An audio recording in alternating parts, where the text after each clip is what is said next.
Aishwarya, and in our class today, as a part of our last session for the pre-board fest, we are going to be having a complete revision on social sciences, where we are going to be dealing with all the topics from economics. So as you know, on the channel, the pre-board fest has been started from last week of December, where we covered all your science, your math, your English, right? And in social sciences, we are already done with history, geography and political science. And this is the last leg of the pre-board fest, where we will be completing economics as well. So I hope all of you are excited for today's class. I know we've started today's class in the morning, and of course it's a Sunday, right? So I hope all of you are pumped up. I hope all of you have had breakfast also. I always tell you, whenever I come for morning classes, everybody eat breakfast and come, because in between, if you are eating, sometimes you might get distracted, or if you don't eat and you think, oh ma'am, when ma'am will give break I will eat, then you tend to get,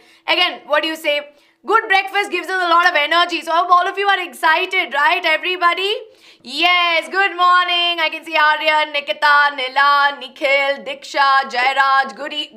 I'm saying good evening. Good morning, everybody. I am so used to saying good evening, right? That now it's like there at the tip of my tongue like that.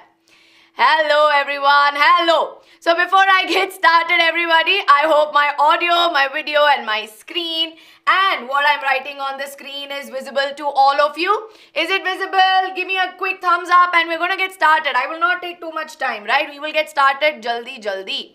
Yes. Ma'am मैंने notes नहीं बनाया है but NCERT पढ़ा है. See, if you have not made notes at this point, right, you have around 40 days left for your exams. If you have not made your notes, it's okay. Use the PDFs that we are sending it to you. Take a printout of it. Use them as your notes and then make extra notes that you need to do, right? So don't get worried. Ma'am, could you define lifelines of Indian economy? See, lifelines of Indian economy, see, we have done it earlier also, but mainly it's in your transport, your communications, and in transport also, we've done in detail, right? So the session is available, you can check that out. Perfectly visible, amazing. Everybody, there are few pre-requirements that I need all of you to have, right? First and foremost, have your textbooks with you, yes? Textbooks should be there. You should have your notebooks and pens with you if you want to have your notebook. But if you have your textbook, use a pencil as well. Keep a pencil or a pen next to you. Yes. Then the third thing that you need to have is a bottle of water, right? And make sure that you are all sitting in a proper place where you are able to focus, right? Next 3 to 4 hours, we are going to be winding up economics as well. And trust me, I'll tell you, economics is very scoring, okay? It is very scoring. 20 marks will come from this out of 80, and this 20 aram se you will be able to you will be able to do it. And yes, Bharat, crash course is in the evening, don't worry, right? Crash course is going to be scheduled in the evening. It's going to be starting from tomorrow. Ma'am, is notes a must for class 10 SST? Of course, yes, it is a must, but at this point, if you're going to start making notes, now it's not the right time to make notes, right? And tips and tricks towards the end also I will give you, so don't get worried, everybody. Now, quickly, everyone, please make sure all of you, everybody who's in the live class today, please go ahead and hit that like button and show us your love, right? Today we need to have at least 200 likes on our video. That's the target for all of you. I know we can hit this, right? I know it is possible.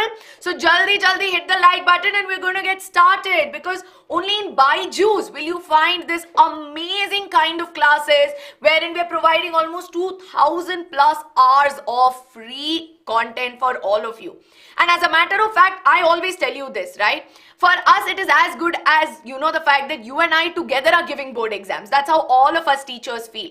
And we take your board exams, we take your preparation very seriously. So please make sure, everybody, that you subscribe to the channel. This is also very important because, as you know, we have crash course which is going to start, where all round preparation for your board exam is going to start, right?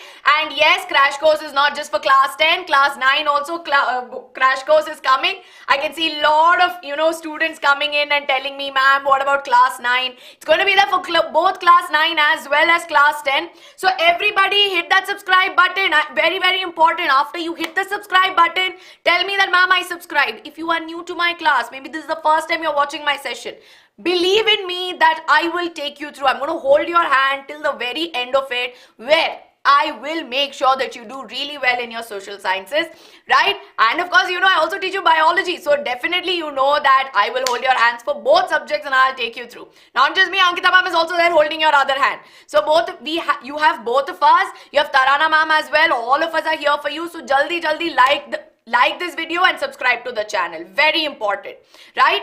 Now, I do know that there is going to be this conversation that's going to happen later. Now, a lot of you will tell me, ma'am, please teach me in Hindi. Now, for those of you who've been regular to my classes know that my Hindi is not very good, okay? And I try my best, but of course, I'm trying, so I'm still learning, so sometimes my Hindi might be broken. So I mainly teach in English because at the end of the day, you have to write your exam in English, right? So everyone, please make sure that you adjust with this. If you are new to my class, I am just letting you know, okay? Ma'am, in entire history, SST half chapter is left. Science completed. Amazing, Nishant. Amazing. Yes. If you come to my class, it's only going to be English. Okay. That is one thing for sure. And everyone, you know, right? You know that your date sheet is out. So here's a quick reminder for everybody on date sheet. SST is coming on 15th of March. Time is there. Doesn't mean that you leave SST to the very end. Ma'am, 3 days before I'll study. No. Everybody start preparing very seriously because as you know, right, SST, there's a lot to remember. But active recall, especially with SST, is going to help you. Okay, or constantly recalling, revising your topics. Please make sure that you do it. And everyone, I'm going to get started right now. I hope all the formalities and all of that are done, right? Ravi, how many likes do we have on this video? 93 likes, and I have close to 130 live watching. So everybody quickly like this video, yes? And ma'am, history is already done on the channel. Olive, you can check that out. Ankita ma'am has done it. Where can you get the PDFs? The PDFs will be available on the Telegram channel. The link is available in the description of this video. You can check that out. Yes? So everyone, very quickly, need to have a Josh level check and then I'm going to get started, okay? And today's class might be a little different from how we've done the previous pre-board classes for SST, right? So very quickly, everybody, the chapters that we're going to cover today is going to be development, sectors of the Indian economy, money and credit, and globalization of the Indian economy, right? Consumer rights is not included. If all of you have checked your syllabus, right? If you have checked your syllabus, consumer rights is not there. It's just there for project work. So these are 4 chapters and the session is scheduled for 4 hours. So what I'm going to do is I will do first 2 chapters, then I will give you a break and then I'm going to continue with the next 2 chapters. That is the plan, okay? And third thing is today, after every chapter, so earlier when we were doing maybe history or if you look at it, when I did geography especially, right, I did not give you a lot of questions in between. So today what we are going to do is I will also be giving you some simple easy questions and in the end of the class there are going to be poll questions wherein we'll do YouTube polls, right, and then we will be discussing it, okay? So very important. And I know if you go fast, we'll finish it off in 2 hours also. But see, 4 hours is what I'm keeping. I'll try to wind it up under than that also. Alright. So everybody just pay attention to me. I will take your doubts. Right. So very important that you all just give me your focus. Okay. Stay focused. There will be things that I will be coming and I'll probably be getting to the explanation. If you ask me right in the beginning only, then I'm anyway going to explain it. Right. So I am going to explain everything in detail. Don't worry. In case, despite my explanation, you did not understand, then I will explain it once again. Okay? All right. So everyone, yes, we are going to get started. Full power. Okay. Starting with chapter number 1, which is development. Fuzzy, if you have a doubt, you can ask me. Okay? All right. So this is the first chapter. Now, in development, this is a quick mind map, okay, for all of you.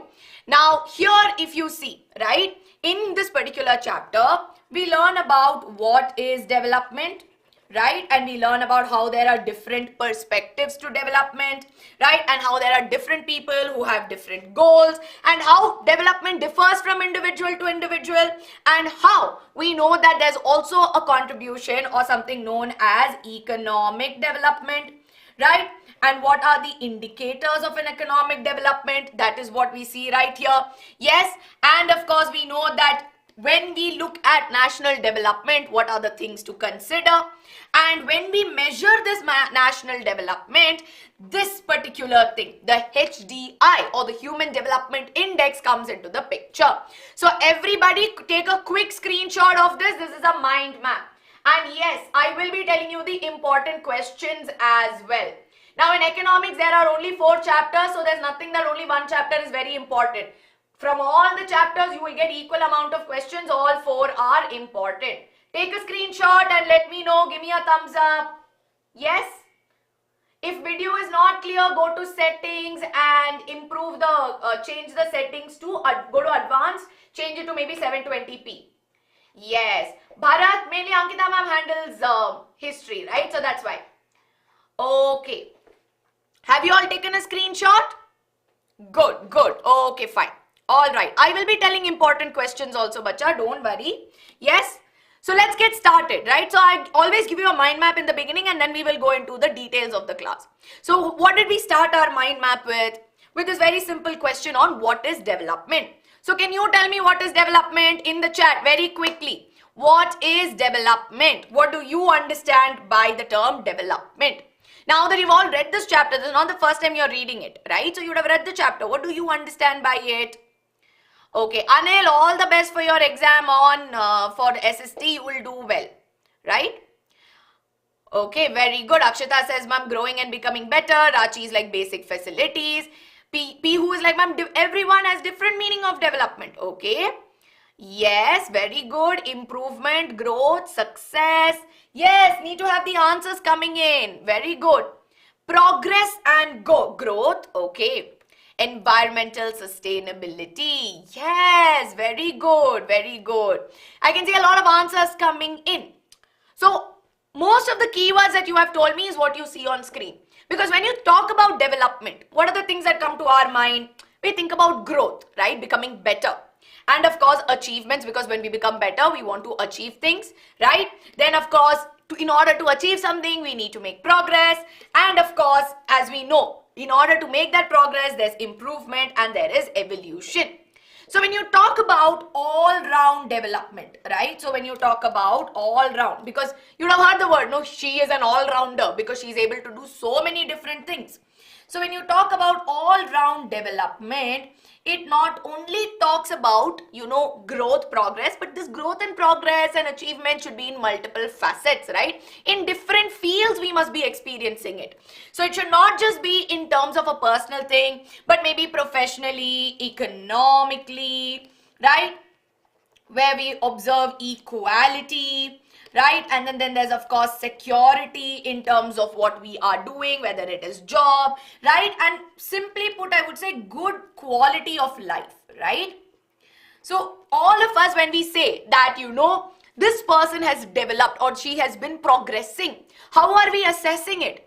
Terms of maybe how much money they are making, right? How much, what quality of life they live, and how much they experience freedom, how much they experience security. So this is a simple way of saying or understanding the term development, right? And yes, respect is also something that we look for. Now the thing is, when I talk about economic development or when I talk about equality or good quality of life, now that is going to be different between you and me, right? Ma'am, does development? Yes. See, we're talking about all-round development. So it also means that health and healthcare comes into this picture, right? Health and healthcare is also important. So now let's take an understanding. So I can see Aryan here. Okay, so we have Aryan. Now Aryan, you can tell me and all of you can tell me. So let's assume we have Aryan and Aryan wants to develop, right? Become better, wants to progress. So how are we going to, what would be the things that Aryan would look for? What are the goals? Right, that are in developmental goals, if I were to call it, what would it be? Versus, I will put my name also here, Aishwarya. So as students, how would you consider yourself developed? Very good. Study. Yes. Okay. So study. Maybe, get about 95% in board exams, right? Board exams, right? Education is very important. What else? Aryan wants to get 95% in board exam. Yes, education, amazing. Proper education. Yes, Nila, very nice. Good job in the future, right? There should be proper job. Yes, Aryan must also, be treated equally, and Aryan should have freedom. Yes, so many things are going to be there, no? Better quality of life. So basically, if Aryan studies well in board exam, right, he does well in college, and of course, which I know all of you will do. You will do well in your boards. You are going to do amazing in college. You will be very amazing students. You will secure a good job, right? And of course, as you get your job, you have the freedom to learn new things. So these are things, right, that are, I would say, some development goals. Like if, maybe some developmental goals. Now you talk about me. Mine will be very different, right? Because at this point, I don't need to study, right? But of course, I need to make sure that I, prepare my students well. So this is my goal, right? Prepare my students for board exam, right? So today in my class, if I have 100 students, I would want to aim that at least 80 of them, at least at the bare minimum, right? This is my minimum, that 80 out of 100, 80% to, maybe I will change this to at least 95% of my students should score 90 plus in their board exam. That is going to be my aim, right? And if I do that, then I'll be able to do that. Yes. Then of course I need to work hard at my job, right? I have to work very hard at my job so that I can achieve all of this. So many things are there. And personally also, maybe it's going to be different, right? Maybe I will spend some time maybe learning to learn a new language, or maybe I will be thinking about, maybe starting dance, getting back to dance, right? So it's going to be very different, right? So what do we understand? Perspective of development amongst individuals are different, right? So in this case, different individuals will have different developmental goals. Yes, very, very important to understand. Now the thing is, when I showed you my developmental goal versus Aryan's and all of yours, it's not that it is bad for each other. This is two things going simultaneously. They're constructive or they are good. But at times, what happens is that, let's assume there is somebody, okay? So let's assume there is some Ravi Corporation, all right? So we have Ravi Corporation's very big company, and they are planning to build huge, dams, okay? So they are responsible for building dams. Now we know that building dams is essential, right? Very, very important. But we also know what is the consequence of it. Can you tell me? Building dams is, of course, development, right? We are developing infrastructure, we are developing renewable energy resources. Very, very good. But what is the downside of this? Can you tell me? Where this, or what would be the downside if Ravi Corporation decides to build dams? What's going to happen to people? Very simple answer. Exactly, Rashmi. Very good, very good. Yes. So there is going to be large displacement of people, right? People will have to be displaced. There will be evacuation. There will be disruption of the tribals. So in this case, development for one is not considered to be development for another.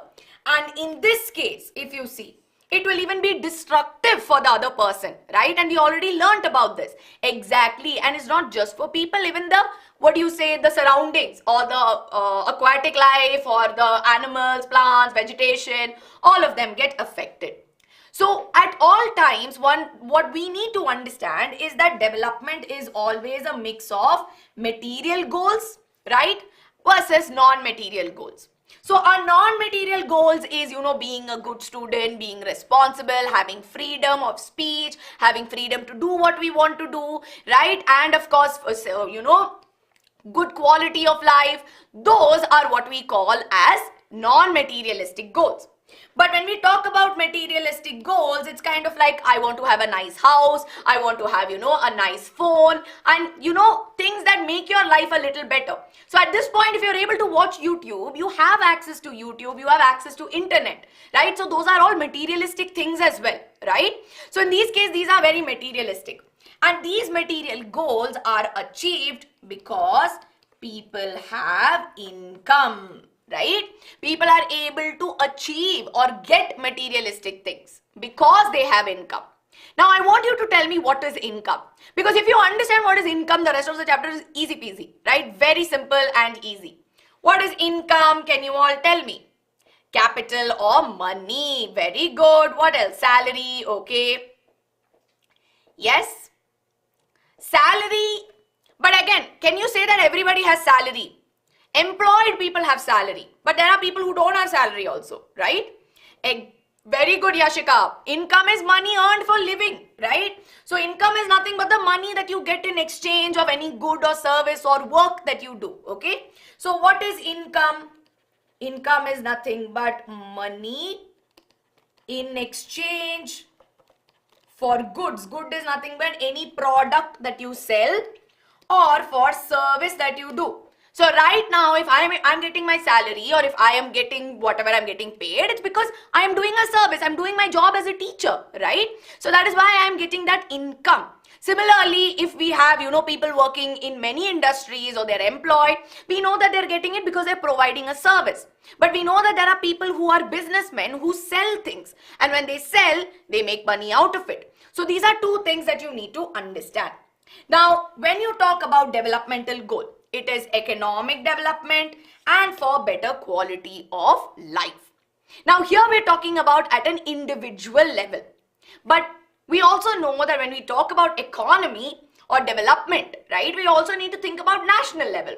Now, does it mean that if we have close to 1 billion people in India, right, I'm assuming, let's take 1 billion of the population. Do you think all 1 billion will have the same goals, right? Same goals so that at the end of the day, our full nation has the same goal of development?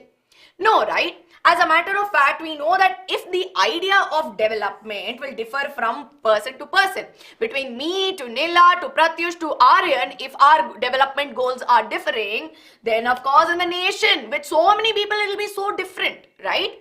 So, how do we decide, or what is the goal of the nation? How can national development be there? Yes? Ma'am, can development happen with everyone having benefit from it? See, it does. But sadly, what happens is more often than not, right? When you talk about national development, which I'll give you more scenarios.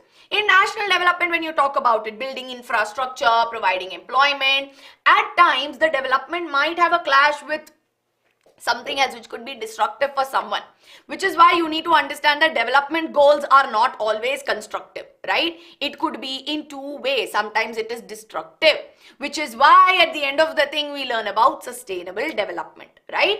So this idea of conflicting goals, right? And at times what happens? It is something that will be there. So yes, everyone, so quickly let's understand national development. Now in national development, what is it? Priority is not given to one or two people, but priority is given to the larger masses. So basically here majority wins, right? So normally in a group, yes, you have a group of 10, 8 people want to go and they want to maybe eat pizza. But 2 people are like, no, we should eat healthy. Then here we go with majority because 8 of them want to go there, right? So our country kind of works on this majority idea that whatever the priority is given to the larger masses, wherein we see that we need to provide income. That means we need to be providing opportunities for more people, providing equality for all, cleanliness, basic hygiene and healthcare, and technological advancement, right? So this is very important to understand. Development goal of one will not be development goal of the other. Ma'am, how is national development to be achieved? Very interesting question. See, when you talk about national development goals, right? Let's assume build more income for everyone. That means it's the job of the government to get more employment opportunities, right? So they need to generate more employment for people. Now, if they're saying equality for all, then the rules and regulations need to be followed by everybody. It must be applicable to everyone. And similarly, when we talk about cleanliness, and I will also add accessibility to healthcare, right? So this is something wherein what they need to do is they need to, we have so many movements. We see that the BBMP has deployed people, they've employed people which is responsible for collecting garbage, making sure that they're not unnecessarily dumped, right? I'm sure all of you would have seen this. And healthcare centers will be set up. And we will explore more about this particular thing in the next chapter as well, sectors of Indian economy and how the government builds opportunities. But this is how we aim towards national development. So I hope you are clear with this, right? For those of you who would have remotely had this doubt, because I think that it was a very important question, right? Yes, okay. So ma'am, definition of national development. National development is nothing but the progress or the growth that is aimed at larger, that gives priority to larger masses, wherein they ensure that there is more income for everyone, there is equality to everyone, cleanliness and technological advancement. So you can just go back, rewind this definition, and you can write it down or paste it, slow it down as per your need. Okay. So basically overall development. Yes, simply put, it's that. So now the next thing is, we know that national development is there. But at the same time, right, how do we measure development? How do I say India is a developing country, but maybe, US is already developed. It's a well-developed country. So how am I basing that?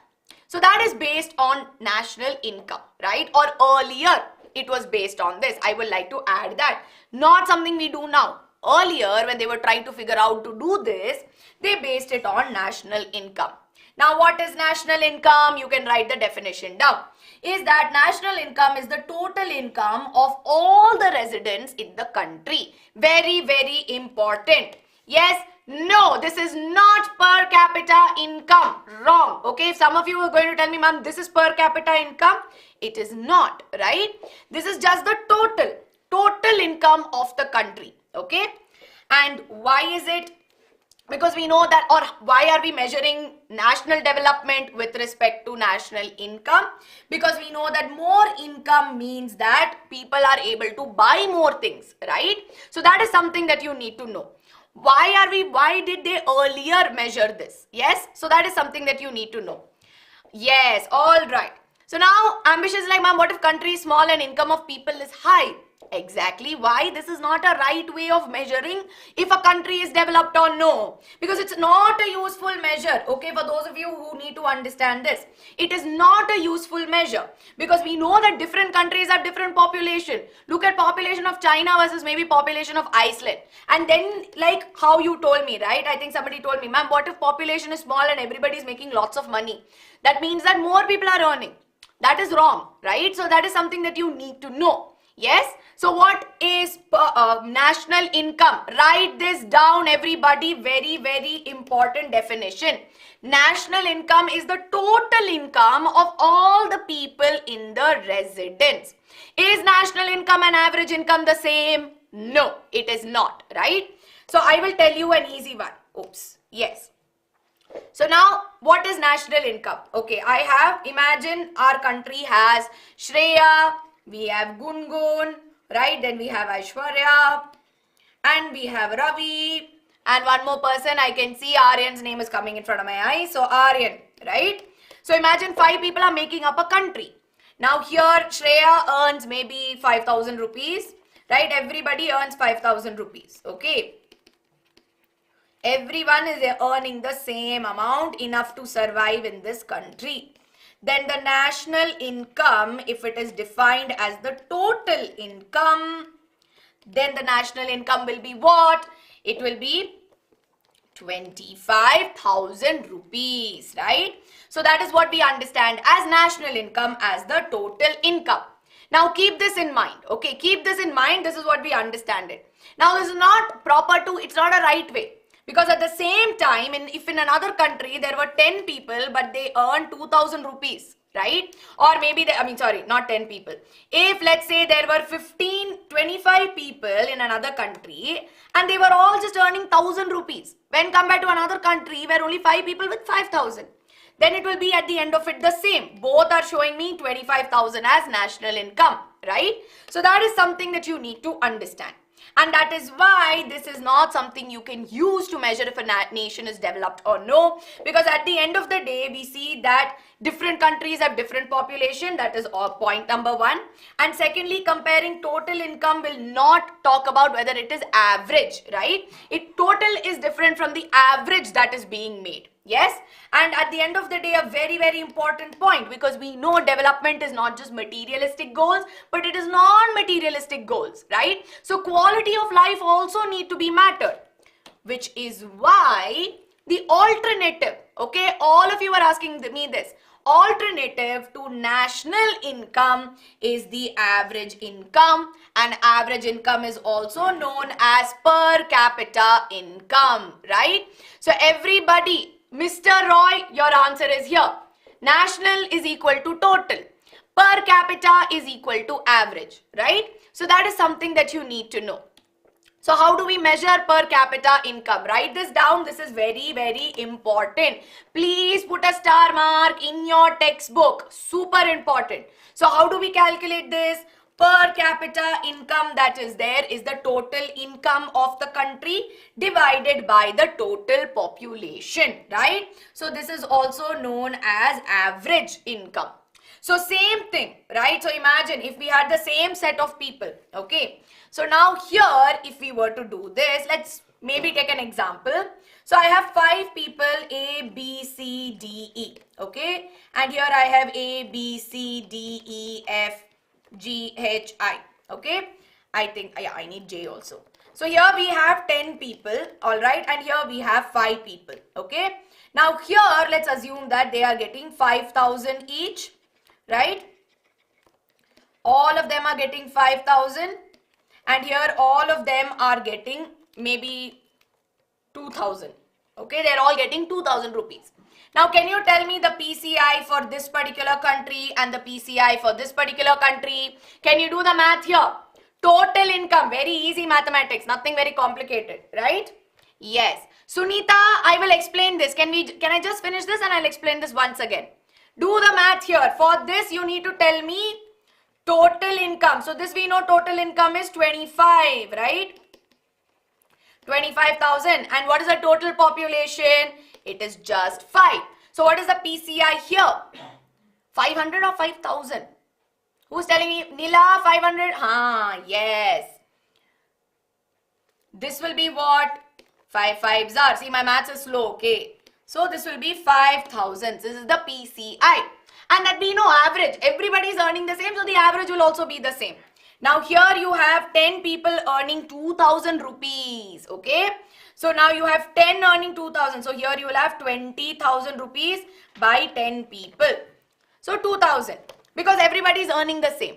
But the thing comes when they all earn differently, right? So this is something that will be earning differently. So imagine if one person was earning I gave you an easy scenario, right? So that you could do the math. But imagine if one person was earning maybe 1 lakh, one person is earning only 5,000, then another person is earning only maybe some 50,000. So that is something that you need to understand. So this was just some simple math for you to understand.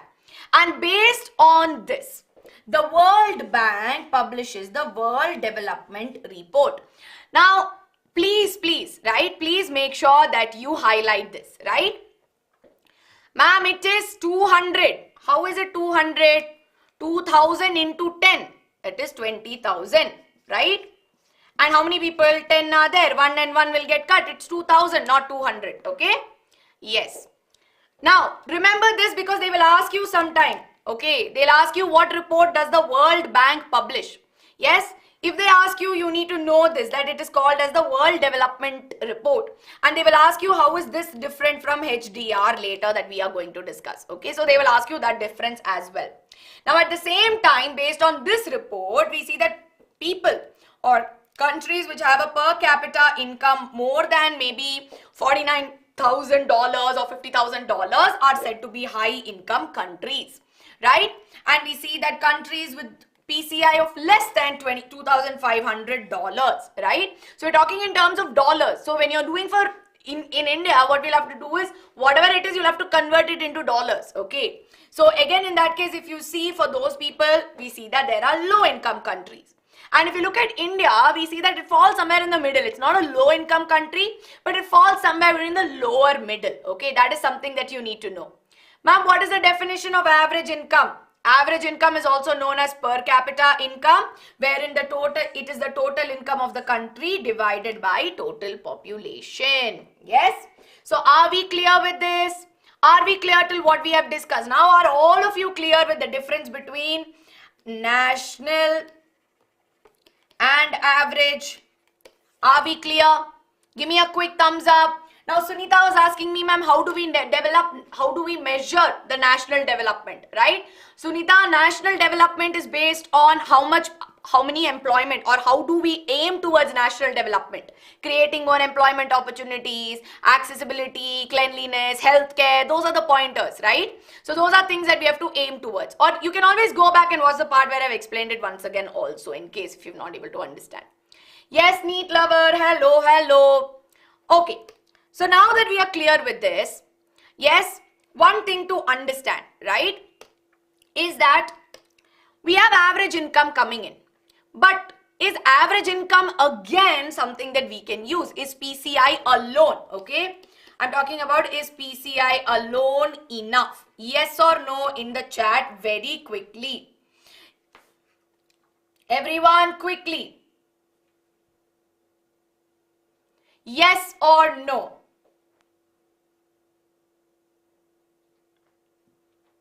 No. And now can you tell me why? So here this is a question that you will get, okay? Why is PCI not enough? Why is PCI not enough? Yes? It removes economic disparity, or yes, very good Rishit. It hides it, right? So that is something that you need to know. It doesn't measure the non-materialistic goals, yes. But the thing is, when you average it out, like I told you, imagine if this person is making only 100 rupees, okay, in a month, and this person is making 10,000 rupees, and then someone is making 2,500, and someone here is making 5,000. So in all these cases, what you don't realize, right, is that economic disparity, the fact that there is a difference between the rich and the poor, does not come clear. It hides disparity. So that is something. It does not tell how the money or how the income is distributed amongst people. It's just telling that the average income of my country is so and so, right? So that is something. It is hiding disparities, which is why we require other measures as well, right? And I know all of you are giving me the other measures like literacy rate, IMR, very good, very good. Now some of you in between were telling me, ma'am, don't ignore me and all of that. I don't know if I missed your question, right? Ma'am, why are in countries in the Middle East not called as developed? Yes, so see again in Middle East, right? So there's like I said, there are a lot of factors which come into the picture when we talk about development. So if you fulfill, which we will learn more, if you fulfill on one end of it, there will be things wherein they still need to work upon, right? So again, it extends beyond maybe even the things that we talk about, but this is for you to have an introduction and an understanding, right? So that is something that you need to know. Okay. So now let's move on to understanding the other attributes of development. And yes, Shreya, I am coming to that point. Just Shreya, Reena, everybody just wait for 10 minutes because I'll wind up this chapter and you will get all your doubts clarified. Okay? So let's understand the other attributes.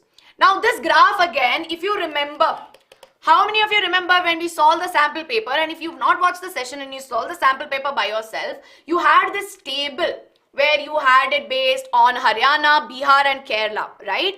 You don't need to memorize the values, but you need to learn how to interpret, okay? You need to learn how to interpret the data. That is something very, very important. Short question can come, okay? They will ask you, some way or the other, they will ask you, yes, table on Haryana, Kerala. So that's why you need to learn this part very well. And it's very easy also, it's not very tough. So now basically what they're trying to say is, this is a graph. I'm just going to stand to the side. This is a graph between Haryana, okay, this is Kerala and this is Bihar, right? And this is their per capita income. Now based on this graph alone, right, just the PCI, that is per capita income in rupees, we see that Haryana tends to have a higher per capita income. Okay, that means that more people, when you're averaging it out, the income is, it says that more people are said to have a higher income when compared to maybe Bihar, right? And just based on this factor, again I'm stressing on this, just based on this factor, it can be interpreted that Haryana is more developed than Bihar, right? But we now know that this alone is not enough, which is why we know that if other attributes like cleanliness, healthcare system, all of that is not measured, irrespective of whether the person is poor or whether the person is rich, they all will be inhaling or they will be living in that same area, right? So if there is polluted air, right, In polluted air, however, even if you have, 10 crores, 20 crores, 30 crores, 1 billion in your account, you'll be inhaling that air, you'll be part of that environment, which is why it's not the only thing. Which is why these are the important terminologies, right? So what are the important terminologies? Infant mortality rate, or IMR. Now what is IMR? Listen to this very, very carefully. IMR indicates the number of babies who are less than 1 year of old among every 1,000 who die in that particular year. So if 1,000 babies are born in 1 year, how many of them who are less than 1 year actually, who die, right? How many of them die? So that is something. So this number should be high or low, right? So we see here that IMR is an indication of the overall health of the country. That means that if healthcare systems are good, right, and if people have access to those healthcare systems, then we see that lower the IMR will be low. That means lesser number of deaths, right? And if lesser number of deaths, that means that the country is well enough to provide it. Are we clear with this part? Are we clear? Are we clear as to how to measure IMR? They'll twist and ask you this sometimes. That's why I'm spending some time here. Yes? Ma'am, what is the use of calculating average income? Because it also gives you a monetary understanding, right? See, you can't eliminate the money also. You can't just be like, see, facilities are there, so this is developed. No. You should have a proper, like multiple factors should be there when you are measuring progress. Yes? Okay. If healthcare is bad, then IMR will be high. Very good. So now let's move on to literacy rate and net attendance ratio. Now a lot of you are asking me, ma'am, what is the difference between literacy rate and net attendance ratio? Okay. Now literacy rate, okay, is basically the proportion of the population, right? So if I have 1,000 kids, right, out of these 1,000 kids, how many of them are educated when above the age of 7 and above, right? So greater than 7 and above, how many of them are educated or they are going to schools? Because up until 7 years, maybe some basic government schools and everything will be there. Post that comes into your 5th grade, 6th grade, right? It's slowly higher education, right? So that is literacy rate, which again normally be measured in terms of percentage. Then you have net attendance ratio. Now, okay, you are saying that, these many people are educated, right? So this is something. But at the same time, we are also seeing that there, how many total number of children of a certain age group. Now, I can pick this age group, right? It could be between maybe primary school, or I can, categorize secondary, high school, whatever it may be. Yes. So amongst them, how many of them are actually going to school? It's one thing, right? Like, okay, this percentage of the community is educated. But how many of them are actually going to school? That is very, very important. So now are we clear with the difference between literacy rate and net attendance ratio?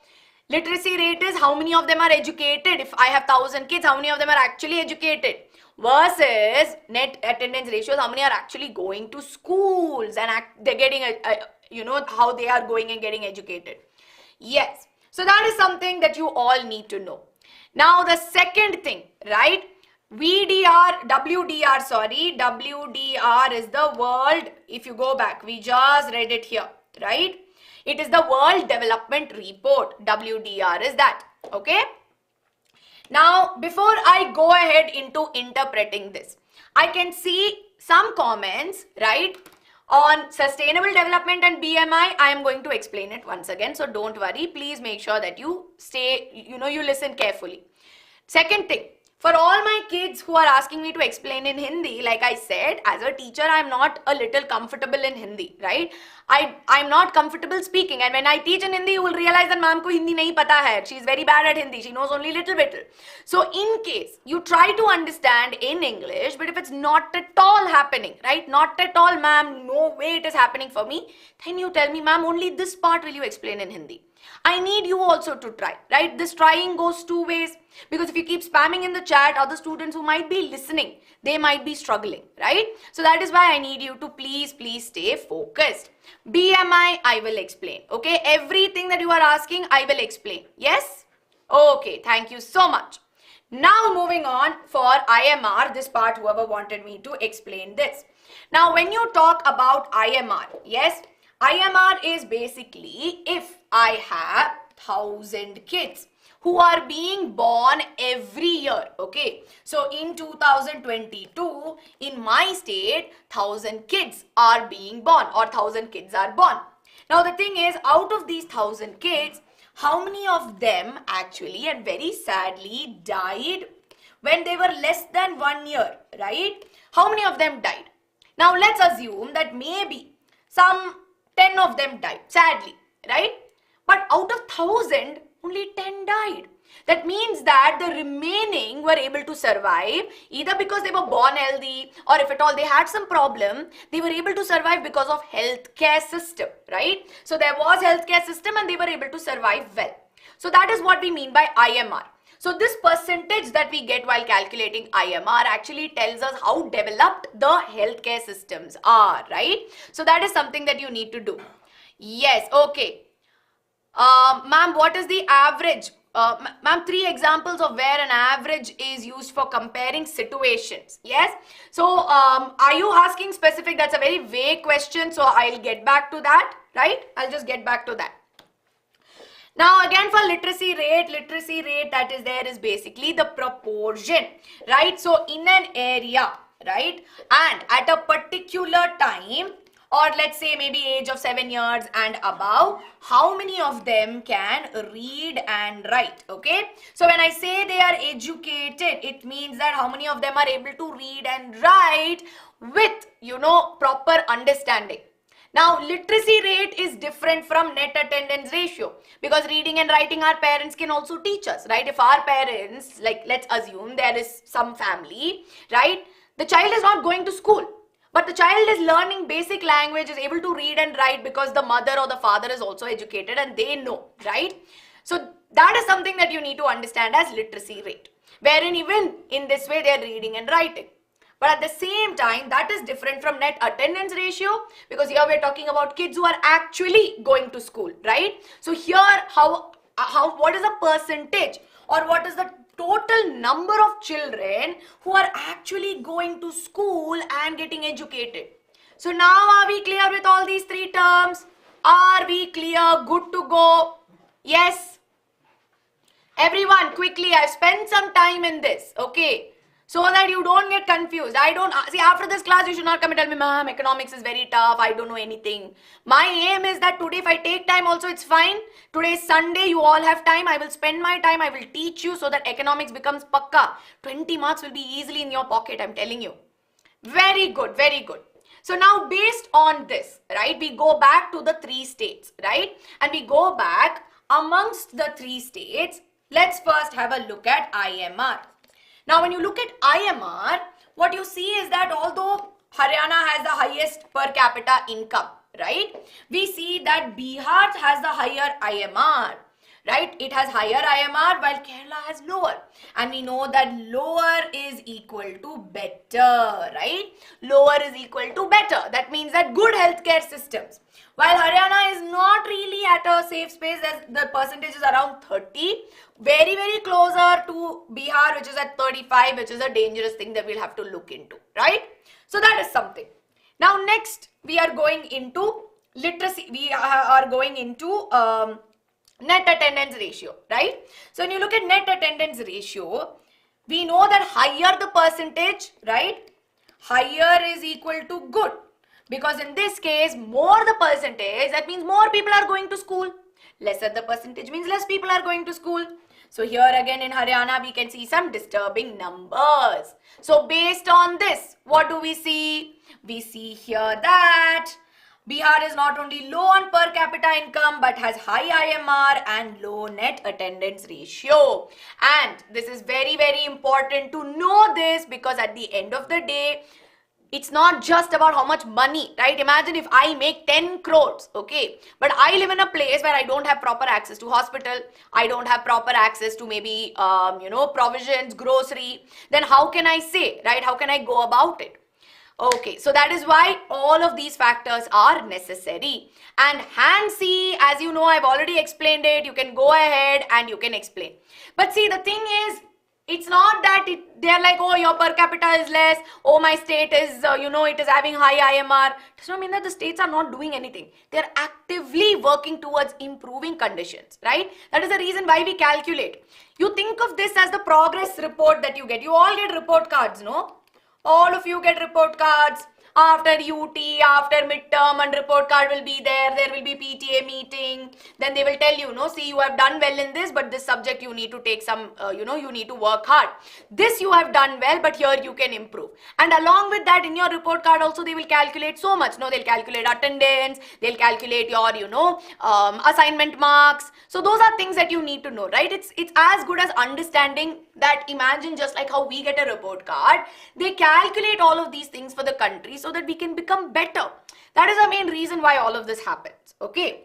And based on this, how is it that we are assuming that a particular state that is there is more developed or is on the right track? Of two things. One is efficient public facilities. So I have been stressing on this throughout. Healthcare systems, availability of education, right? Then what else is there? Access to food, medicine, so on and so forth. So public facilities and having efficient public facilities are very important. But apart from that, this is a very, very important thing. Community participation. So this is something that you need to know. See, when we are talking about, you're in a community, right? So let's assume we are in some random community, not Kerala, not any of the states, right? And there are maybe 5 kids who are here. But out of these 5 kids, the government decides that government is like, okay, you know what? I think for these 5 kids, we should build a school, right? Now, when government has to build school, they'll spend money, no? They'll have to spend a lot of money to give the, building, employ people. They should sit and build. It's a lot of effort. Which also means that these people at the end of the day should not be that there is one school and they're like, I will not go. That does not work. It means that it's as good as how you have things coming up in city, right? You have so many things everywhere in the city because people need it. So even if they spend that money, they know that it's going to be used because everybody wants to do that. So right now, if you are in class, right, and you are listening to me, and if you are not, maybe you have doubts or whatever it may be, all of you here want to study, right? That's why you are in my class. If you didn't want to study, you probably wouldn't have opened YouTube at all and you would be like, chalo, okay ma'am, I'll come later or I'll do something. So here, the community participation, the mindset matters, right? Only then progress is going to happen. What is the point of doing all of this if people are not inclined towards that? So these are the 2 things which are necessary, right? And we also see that in order to facilitate all of this, we have the public distribution system, right? So we have the public distribution system, which is important. It's a system that regulates a lot of these public facilities. It also measures, and this is necessary, which also measures the health and the nutritional status of the people, right? So this is something that you need to know. Now, when we talk about health and nutritional status, how do we know that a person is getting enough nutrition? How do we know that the person is getting enough food, is, physically healthy, right? So this is something that you need to know. Yes? So how do we calculate that? That is by the body mass index, right? Or what we call as BMI.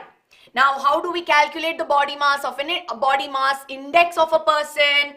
In the following manner, right? So basically, we take the weight of an individual in kgs and we divide it by the height of the individual in meters square, right? So it is height square here. Now the thing is, if the body mass index, so there's a measure of body mass index, all right? Now if it is lesser than, I'm not able to remember the values, but I think 18, right? It's lesser than 18 or has a lower value, that means that the individual is malnourished or undernourished, right? And if it is proper, if it falls within the range, right? If it falls within the range, we see that they are properly nourished. That means that these individuals have proper access to food, they have proper access to everything. And if it is greater, oops, I have written all the wrong symbols. This is less and greater. And if it is greater, then we see that they are overnourished, or I would say they are in obesity, right? So that is the condition. So are we clear?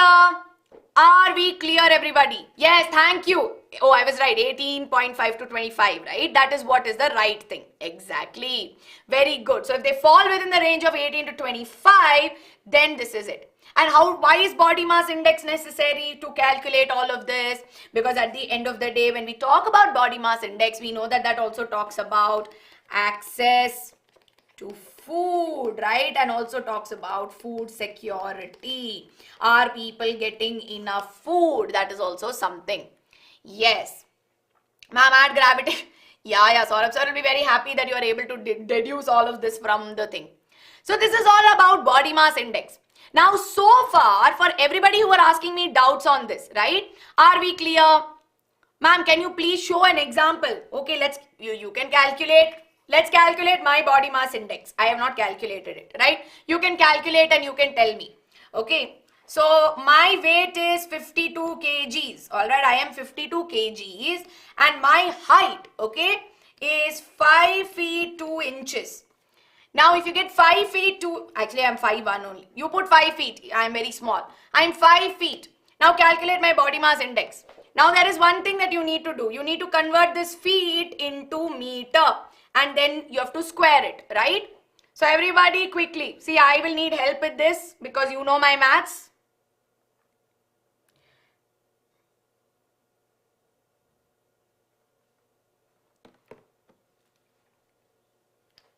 Quickly. So 1 feet, for those of you who need help, 1 feet is equal to 0.305 meter. Then you can do the calculation, right? You can do the calculation and you can tell me. I'm also simultaneously calculating 150 meter. How will it be 150 meter? That sounds too much. 150 meter is so big. It will not be 150. Check the decimal points.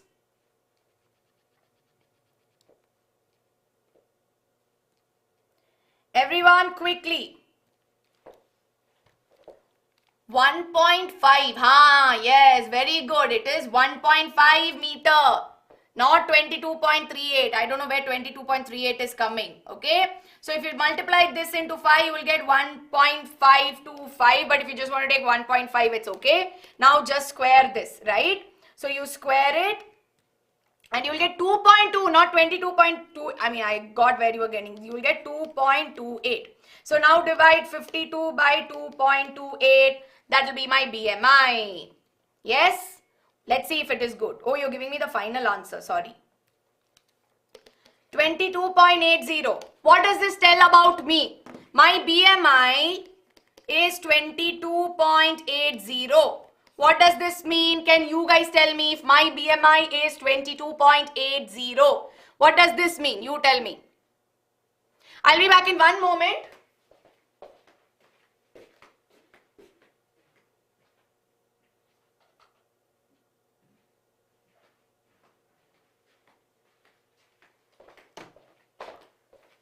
Yes, I am a healthy person, right? I eat right. I don't have obesity.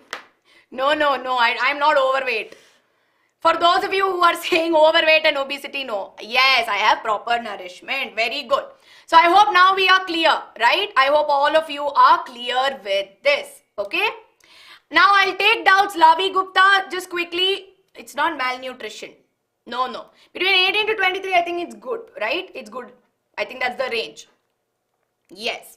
So now moving on.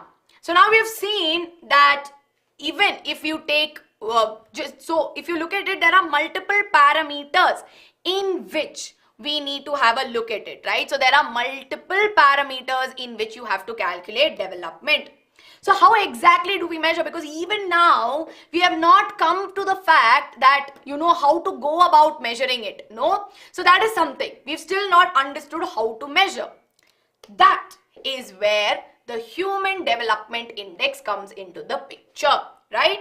So how do we measure this Human Development Index? So Human Development Index, or HDI, is the average achievement in key developments, right? So it is the average achievement in key dimensions or key fields which are, you know, leading towards human development. Yes? So that is something that you need to know. Now, on the other hand, if you look at it, HDI and HDR are same? No, and I'll tell you why. So what are the key achievements? Just listen 5 minutes, you will get your answers, I'm telling you. What is HDI? Or what all are the parameters in HDI? HDI is life expectancy at birth. It talks about education and per capita income. So in this case, when you talk about life expectancy, we are talking about, you know, when we talk about life expectancy at birth, we're talking about the average expected length of that individual for that time. So if a baby is born, how long will the baby be alive, right? So that is what we mean by life expectancy. So some of you who are asking me, ma'am, what is it? Yes. So life expectancy that is there is nothing but the average expected lifespan of an individual. Okay. Very, very important. Now, when you talk about education, we are talking about how many average years. There are two aspects to this. Average years of schooling. So, if you have a population of 1,000 kids, how many of them, what is the average years that they are in school? Because ideally, it should be about, let's say 12 years, right? So, imagine if you enroll school at around 4 and you graduate around 16 years of age, 4 or 5 years old, then around at least 11 to 12 years of schooling should be done, right? And we see that along with that, expected years of schooling for when they enter school. So if it should be around 4 to 5 years of age, like when you go to LKG, UKG, and you should be graduating at around 16 years of age. Yes, so that is something that you need to know. And last, of course, is the per capita income that is there, which is calculated in dollars, so that all countries can be classified. So based on this, based on these parameters, we see that every country is given a HDI value, that is the Human Development Index, right? And who is giving this value? It is given by the UNDP. So those of you who will ask me, ma'am, what is UNDP? It is the United Nations Development Program, right? So that is what the UNDP is. And it ranks all the 189 countries. You are asking me, ma'am, how many countries are rated? 189 countries are rated. And it helps in based on this rating, right? Higher the rating, that means that life expectancy is good, education is good, per capita income is good. Yes. But lower the rating, then we know that there are different facets wherein we have to work.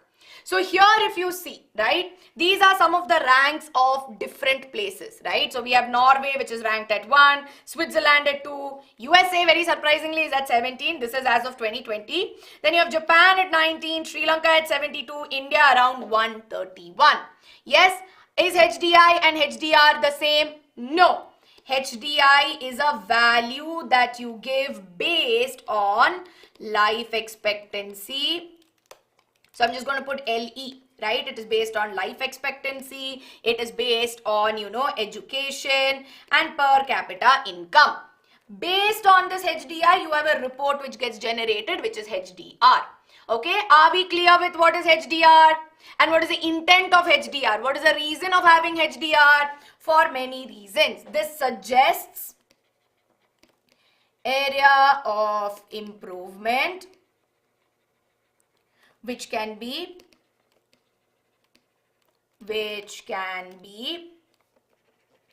made by the country, right? So that they can aim towards better development, right? Okay, all right. So are we clear, everybody? Or do we need a quick once again? Exactly, HDI is for a certain country and exactly. So Roy, HDI is the human. It is the Human Development Index, right? Human Development Index measures life expectancy, education and per capita income, right? And what is the role of UNDP? United Nations. We know that United Nations is for the overall, right? It looks at the world altogether. And this particular part of United Nations development program is focused on looking at the development of the nations, right? And then they go ahead and they tell you, okay, see, based on your HDI, this is where you stand and these are your areas of improvement. So the role of UNDP is to coordinate that, right? Now, when was it? I'm not able to recall that, Alka, as to when it was established. I'm very sorry. I can check it and let you know. Okay. All right. So now, of course, as we know, right, based on this, the HDR is going to be there. Now, this is very important on an examination front, because when you look at your PYQs, they will ask you why is the HDR generated, or who generates the HDR. One MCQ or one 2-marker you can get from this part, right? So I hope all of you are clear with this part. Yes, are we clear? Now, some of you were asking me some doubts earlier, right? And I hope now that with the explanation, it has become better. Yes, can you give me a quick thumbs up, everyone? Ma'am, once more HDR. See, after you give HDI, right? Ma'am, UNDP gives both HDI and HDR. Yes. So first what they will do is, think of it as your report card, okay? Think of it as a report card. Now imagine this is a country, right? So country is X. And we see that this particular X country is maybe having, you know, when you talk about per capita income, it's in dollars. So it's getting about $5,000, right? And when you talk about the education here, and when we talk about the net attendance ratio, maybe it is having only 50%, right? And then when you look at maybe its life expectancy, we see that many people, or the average that is there, is around 50 years only, right? So people are able to survive 50 to 60 years. Yes. So now based on this, right, what it will do, it will give you a index, right? What is an index? It's kind of like a value, or it is like a rank, right? How you have first rank, second rank, third rank. So that is something that you do. Now based on this, what do we see? Based on this rank, we see here that there is an index given. So based on this, we see that this has got, maybe, you know, it has got only 103. Now 103, this 103 is out of 189. So it stands 103rd. Now what it will do, this is the HDI. Are we clear what is HDI? Are we clear? This is the development index that is there, right? The human development index, which is the average achievement. So it is average achievement in key dimensions, all of these things. Not index, it's not indices, it is index, okay? And yes, thank you for that, Radhika, Kiran, Shaurya, everybody, thank you for that. Now, based on this, they will generate a report which is known as the Human Development Report, right? Very simple and easy. Yes? Okay. All right. So now let's move on to understanding more. If all of you want to take a screenshot, you can take a screenshot of this. You can take a quick screenshot, everyone.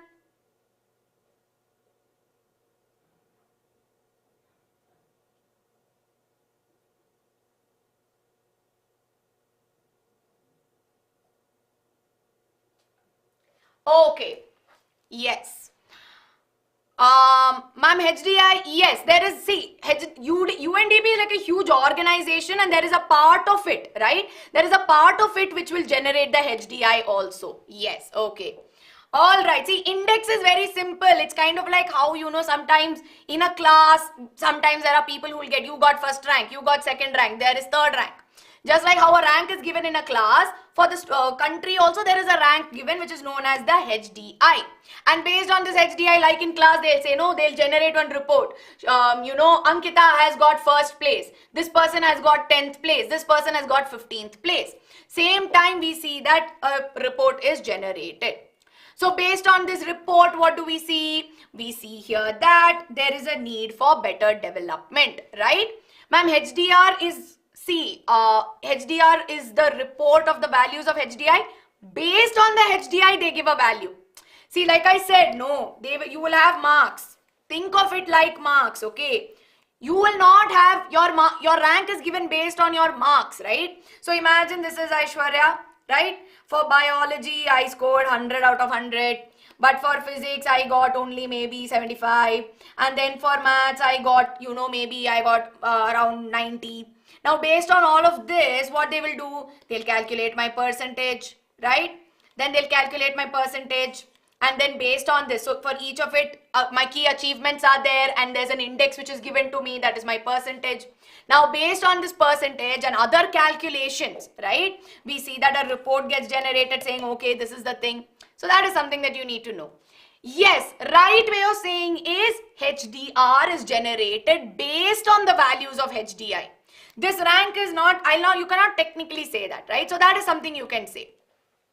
Now that we know there is an improvement required, right? So if a country gets to know that I need to improve my resources, I need to make things better, then what happens is that they start to pace it up very fast, right? They will pace it up very fast. Now when that happens, we see that development can also consume a lot of resources. So what resources will it consume? Land resources for buildings, infrastructure. We require all our fossil fuels for, you know, having more machines, more industries, because a lot of industries still run on fossil fuels. So we see that a lot of these resources are consumed, and overconsumption will exhaust the ability, right? It will exhaust the availability of natural resources, which is why sustainability is necessary. Now, what do we mean by sustainable development? Sustainable development is the economic development of a country without compromising the needs of the future generation. That means that tomorrow, if I want to build many buildings, I must take into account that tomorrow if I build these buildings, will it have a consequence? Am I over exploiting land? Am I using resources for which there can be alternatives that can be, in one way environmental friendly as well, right? So infrastructure is nothing but building, road, all these things, right? Basically anything that you find that is there. So that is what we understand as sustainable development. Okay? Ma'am, एक और बार बता दीजिए, जरूर मैं बताऊंगी.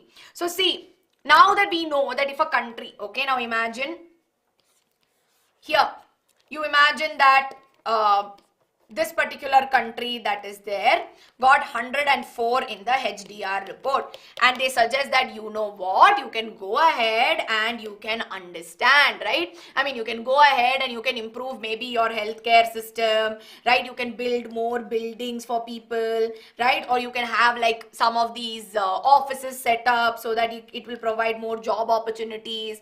Or you know what, I think you have these kind of, you have a lot of minerals that are there. So if these minerals are there, you can also open some manufacturing industries, right? So that way it will generate more employment. That means if I have a industry or if I have a manufacturing industry, I will have employment, I will have people who will help, give jobs. That means more income. So it is something that is there, right? But at the same time, when I'm doing this, I should not be over exploiting it. I should not be overusing it. Just because I'm like, yeah, I can build, industry, I will use all the fossil fuels. I will not care whether tomorrow it is there for my, future generation or no. I will just keep using it, right? So that is something that you need to know. Which is why sustainable development is crucial. Because tomorrow, if we are done, if we do not have natural resources left, if we don't have our essential resources, despite anything, we will not be able to survive, right? So that is something that you need to know, okay? All right. Going back to a lot of you who still have doubts with HDI. What is HDI? It is not indices, it's an index. Okay, Harsh? It is Human Development Index, that is HDI. How is HDI created? HDI is created based on the life expectancy. How many people are born and how many people are managing to survive? What is the average years they tend to survive? What is the education, right? So that they can measure the capabilities of the people in that country and the per capita income. So money, health, education. Right? If education is there, everything else will be possible. Okay? So with this, everybody, we are done, and I'm going to have a quick question sprint for all of you. So any doubts that are there? Are we clear? Are we clear, everybody? I think the chat is stuck.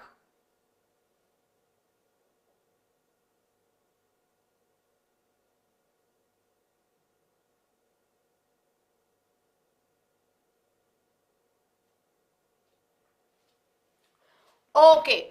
All right. So indeed, see, ma'am, what are common development goals? See, common development goals are what aligns, right? So what aligns basically amongst maybe different individuals, between say me and the nation, or amongst different nations. That is what we mean by this. Ma'am, why is Kerala having low infant rate? See, what is low mortality rate? What is IMR first of all? IMR is nothing but number of deaths under 1 year for every 1,000 kids who are born, or for the number of kids, or for number of children born that year, right? That year. So basically, if the number of deaths are less, that means that there is more or better healthcare system, and Kerala has, right? So Kerala has a good healthcare system, which is why that is less. Ma'am, blueprint, CBSE does not release an official blueprint, okay? There is no official blueprint which is released by CBSE, and the rest of it is what we understand, right? So here you can expect one MCQ, you can expect one question even in your 3 marker. So for easily 5-6 marks can come from this, right? So yes, we are going to recall, but I'm going to make you all do some questions. So here, indicators of development based on per capita. So you need to fill in the blanks on 1, 2, 3 and 4 and 5, right? And your clues are up here. You have cues here, so quickly tell me, what is 1? What is 1? Very quickly. In the chat. Everybody quickly, we spent a lot more time for this chapter than ideally we should have, right? We spent quite some time. Exactly, 1 is World Bank, right? So the World Bank uses per capita income to classify countries based on their development. Now the World Bank assigns countries into 4 groups. You have low income, lower middle. What is 2 and 3? What is 2 and 3 after World Bank? So you have cut World Bank. What is left? Upper middle. So you have lower middle. Yes, very good. So you have upper middle. So World Bank assigns it as low, lower middle, upper middle, and then what? And then we have high income countries. Very good. India falls in which category? So your upper middle and high is done. India falls under which category? It is upper middle. See, lower middle is already mentioned here. Very good. India falls in lower middle country, right? And while per capita income is useful for comparison between countries, it hides dash. What does it hide? Does it hide equality or does it hide inequality? Tricky part. Does it hide equality in the country or does it hide inequality? Learn this properly. Exactly. It hides inequality or it hides disparity in the country. So this is the correct answer. Now quickly moving on to Human Development Index, because you all have a doubt in this also. So I'm going to spend some time here. Fill in the blanks. UNDP calculates the HDI using the following indicators. Dash in US dollars is measured as a standard of living. That is 1. Okay. Mean years of schooling in adults and expected years of schooling of children entering school are measured of dash. And 3, at birth is a measure of health status. So this is a question they can ask you. What are the parameters? See, this is a very probable question. What are the indicators or what are the parameters in which you do HDI? These 3 are your key pointers. These 3 words are there, you will get 3 marks easily. But of course with your sentences. Very good. First one is per capita income or the average income in US dollars is a measure of standard living, right? Now what is the second one? Second one says that mean years of schooling of adults and expected years of schooling of children entering school as a measure. What is the answer? Look at the options here. You have options to give you keys, right? Net attendance ratio, very good. Net attendance ratio, or you can say educational access, right? Or you can say educational access, or you can also say educational attainment, net attendance ratio in bracket. Yes, very good. Now it's behind me, but you'll be able to see it, okay? In the PDF, you'll be able to see. Last one, dash is a dash at birth is a measure of health status. Is it IMR? Is it IMR or BM? Okay, I can see IMR, BMI, and I saw only one correct answer, to be honest, so far. Very good, Rachi. I can see Rachi's answer first. Alka has given me the answer. All of you telling IMR, bacha, the answer is wrong. It is life expectancy. Remember this. When we spoke about BMI and everything, that was when we were talking about development, right? So here, per capita income, educational attainment, life expectancy. These are the key points in which you measure HDI, okay? So are we clear? Yes, Shreya, you can ask me. There's no BMU, BMI, okay? BMI. Now, do you want to take a break now or do you want to finish the next chapter and then take a lunch break for maybe half an hour? What do you want to do? You can give me the answer. I mean, I'm fine with both. Yes. So, two chapters we'll finish, no? Ma'am, are there any limitations as an indicator of development? See, for per capita income again, right, when we talk about it, even though it suggests, right, when you're averaging it out, one other thing is you're not able to understand, right, what is the highest and the lowest point. So that, like, for example, when we talk about what is the difference, like we always say there's a drastic difference between the rich and the poor, and we often say that the rich keep getting richer and the poor are constantly becoming poorer. So that accurate value you may not get when you use PCI, but like I said, if you read about it also, you see that there's a lot of new ways in which development is happening, in a lot of new ways we are working it out. So there's constant, what do you say, it's not that this is set in stone that this is how we measure development. It's constantly under discussion, right? So that is something. See, those of you, see, I can see majority of you like, ma'am, next chapter. So I'll go to, see, next chapter is very easy, okay, very, very easy. Now, those of you who are very, very hungry, I do know that you might be hungry. So one thing I will tell you is get your lunch, get your food and sit right now and listen to the session, right? But again, I'm telling you, give me your 4 hours. I'm telling you towards the end, you will become confident. And how to practice questions, bacha, try to go through NCRT questions thoroughly, go through, you know, all the important PYQs for SST, very, very important.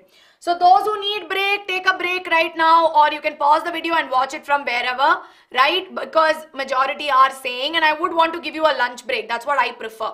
1 p.m. we'll take a lunch break, okay? Yes. I'm going into sectors of Indian economy. Quickly. Take some water, drink some water. I'll give you 2-minute water break. So I'm going to give you a 2-minute water break. And then we're going into the next chapter. Where to get important PYQs, you will be able to find it on the BYJU'S website. And of course, I'll be taking classes for economics as well on PYQs. So soon in the channel, just say subscribe. 2 minutes, everybody. Go drink some water. I'm going to quickly get my water bottle as well. Parisha, BMI is nothing but body mass index, right? It is body mass index, which basically tells us if people are, you know, having proper access to nutrition or no, which is where the weight by height square, and that's how we calculate it. Ma'am, I came now, no problem. I'm just giving you a 2-minute break. I'm going to start with sectors of Indian economy very soon, okay? 2-minute break, everyone.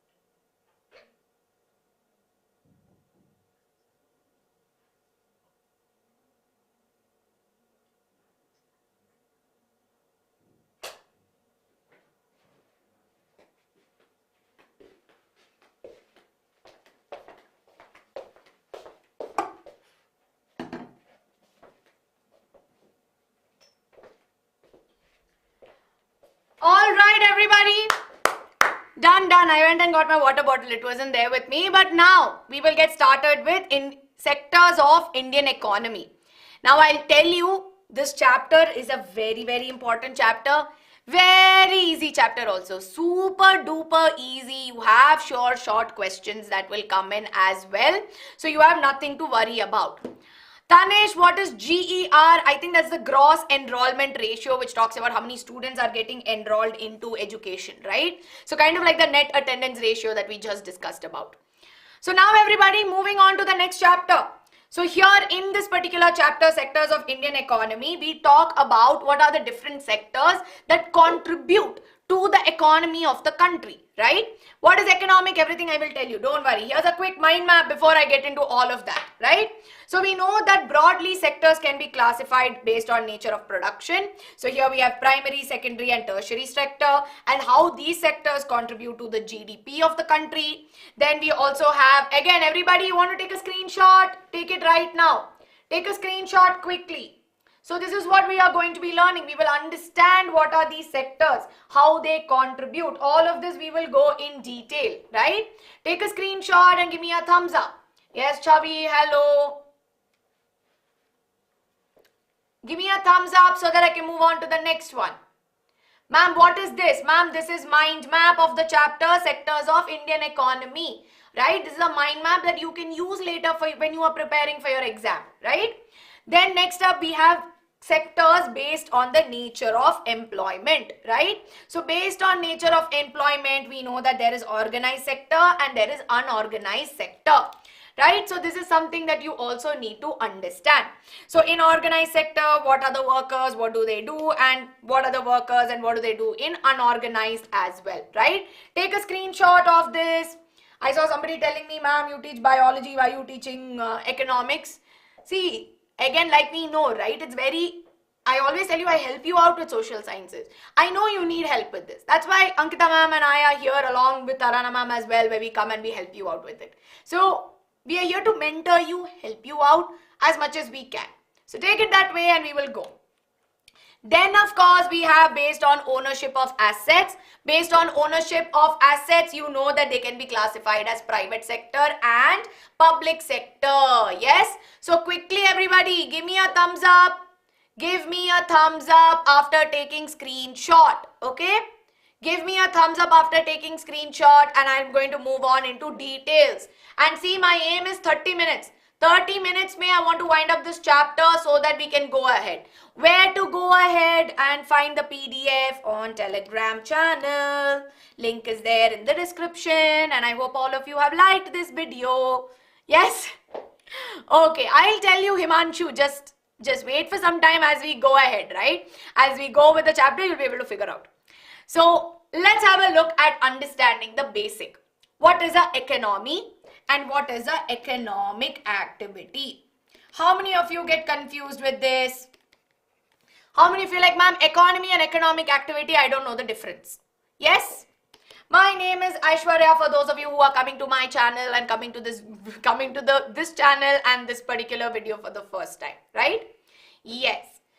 I know, ma'am, I know the difference. Very good. If you know the difference, I'm proud of you, but those of you who do get confused, right, I'll help you out.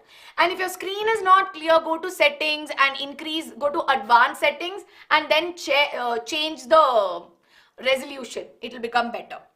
So an economy is basically a large pool of activities, right? So for those of you who don't know, I'm telling you, an economy is a large pool of economic activities which are related to, they're related to production, they are related to consumption. That means production of something, consuming of something, and exchange, right? Trading of goods and services.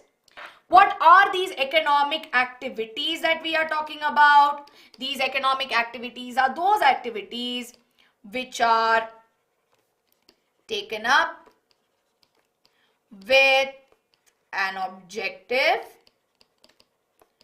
to earn on money, right? So at the end of the day, it's all about the paisa.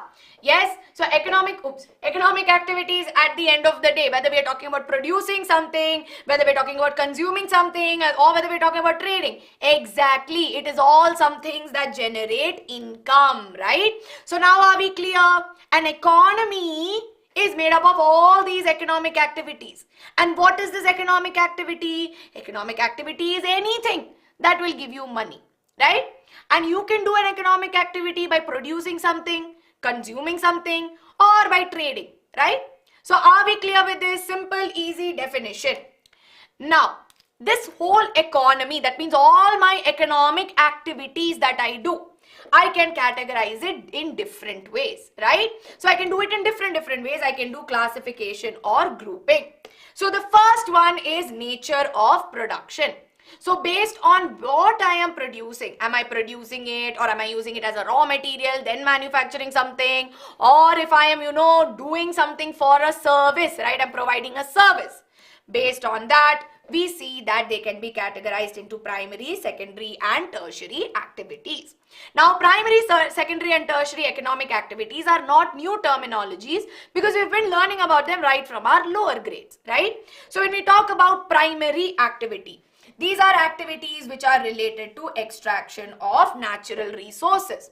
So what are these natural resources? It includes mining of minerals, it includes agriculture because we are growing, right? It includes dairy farming because again this comes under animal husbandry. We have fishing, forestry, and of course we have extraction of oil and gas as well. So all of them, if you see, they are extracted or they are obtained from nature, or they are natural things which we are producing, right? Which is why we call them as primary sector. And because of the fact that we are getting it naturally, we also call it as agro-based or agriculture and related sector. Now, if you go on, right, we have secondary sector. Now, your secondary sector basically talks about, or it includes all the activities that converts your natural product into maybe other forms, right? So, the easiest example that we always take is of garment business, right? So, if you want to get a cloth at the end of it, you need cotton. Now, cotton is obtained from primary activity of growing and cultivating cotton. Then you need to take these cotton and form a cotton yarn, right? So you'll form a yarn or you'll form a big ball of it. So in this case, when you talk about it, we know that this is a secondary sector, right? And eventually all of this will move into giving us the final good. So basically, if you see, this secondary sector is associated with various industries. It could mainly be through manufacturing, right? But it can also happen with the help of a workshop, right? Or if you have like maybe at home as well, if you have a small setup, we see that when you are producing or converting it into valuable products, yes, this is what we call as a secondary activity. And we see that this is also known as the industrial sector, right? Because it's associated with different industries. So this is secondary activity. Now we have tertiary activity. Now your tertiary activity supports your primary and secondary. Now if I want to grow my cotton, then I will require certain things, right? Now how will I get these certain things? I will have to go to the market, I have to purchase them, right? Or I will have to travel all the way there. So in this case, when you talk about it, right? We see that mainly they are not producing anything, but they are mainly providing services. Now, services could be transport, it could be communication, right? Or it could even be banking. Yes? So, these are your tertiary sectors. And along with that, if you look at it, teaching, all the facilities that you get, right? Exactly, teacher, doctor, all of these things are also said to be tertiary sectors. So, teacher, doctor, all of them. So, right now, I come under the tertiary sector, right? Because I'm a teacher. Yes, and I'm providing a service, which is why we call it as a service sector. So you have agriculture and related sector, industrial sector, and you have your service sector. And we see that each of these sectors cannot function independently, right? We see that there is some interdependence, yes? And we know that if you look at it, if you're talking about final finished goods, right? When you talk about a final product, there will be touches of primary, secondary and tertiary as well. Ma'am, how is agriculture dependent on you? Does not mean that all of it is interrelated. Let me get that very clearly, right? Now, at the end of the day, imagine, let's say that, okay, let's talk about it. When you talk about paper, right? We know that paper, especially common than not, comes from trees, right? Paper comes from trees. Then once this paper, all the trees are grown, we know that it is extracted and paper is made in the industries, right? And once this paper is done, we also know that then probably it will be taken for printing, no? And then printing textbooks will be there. Then these textbooks are used by who? They're used by students as well as teachers, right? So maybe not directly, but indirectly if you see, no, we see that there is some dependence on primary, secondary as well as tertiary. In where does agriculture form? Agriculture falls in the primary sector. Alright? So now, let's understand this. Now, one thing is that if I was growing crop, right? And let's assume I am growing wheat. Now, I can grow wheat wherein I can use the grains directly. I can use the wheat grains, right? Then I can also convert wheat into flour and then I can use that as atta for my chapati. But wheat is also raw materials for maybe, various other things. Like if I talk about bread or if I talk about biscuits, right? So there are three ways. One is that if you talk about grains, no, we see that in the case of grains, from the primary sector, I can directly consume it. So in this case, if I directly consume it, it will be a final good or a final product, right? So that is one thing. So when a final product or a final good is one which is directly consumed by consumers and they are not further processed. So wheat grains, if I consume it as it is, I am not processing it further, I am just eating wheat grains. But if I make wheat grain into wheat flour and then I want to sell it as atta, then I see that there is processing. So here the wheat grains function as an intermediary good. Are you all following me? Are you all following me with this so far? Yes? We have wheat, right? Now if I take wheat as grains and I sell this, this is my final good, right? But if I want to make atta, right? Then atta here is my final good. That means what is my grains here? My wheat grains are acting as intermediate, right? So they are acting as an intermediate. Now then if I want to make biscuit, okay, for biscuit what will I do with grains? I also need atta. So atta here will then act as it, right? So in this case we see that there is an intermediate here. Now in this case, when you talk about it, right? So we see here that there are final goods and there are intermediate goods, okay? So final goods are those which are directly consumed and they are not further processed. While intermediate goods and services are those which act as intermediaries. Now the thing is, these goods and services, they contribute to the economy, right? So this growing, then selling, because it's all a need, right? Either they act as a raw material for another industry or they are consumed, which means that there will be a value which is associated, right? So for all these goods and services, there will be a value or some amount of money which is associated with it, right?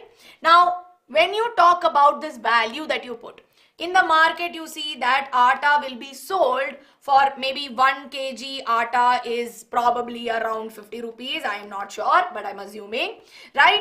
And at the same time, if I buy 1 packet of biscuit, right, which would have probably used around 500 grams of atta, I am getting it for 30 rupees. Now, how are they saying that biscuit is 30 rupees, atta is 50 rupees? How are they putting that value? They will consider all the values, right? So the value of the final good is only considered. So when they are calculating or when they are doing this, right, what normally happens is that they will calculate all of it.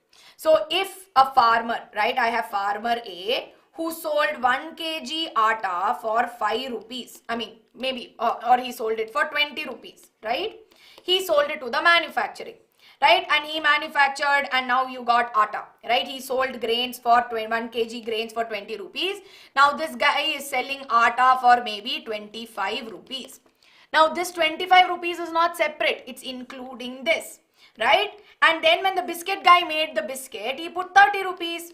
Now 30 rupees is including all of this, right? So the value of all the intermediate goods are calculated, and that's how they come up with the final product.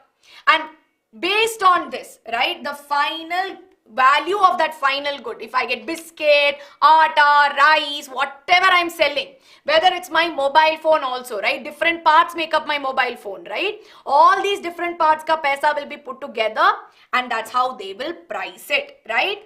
And this will give the sectoral value.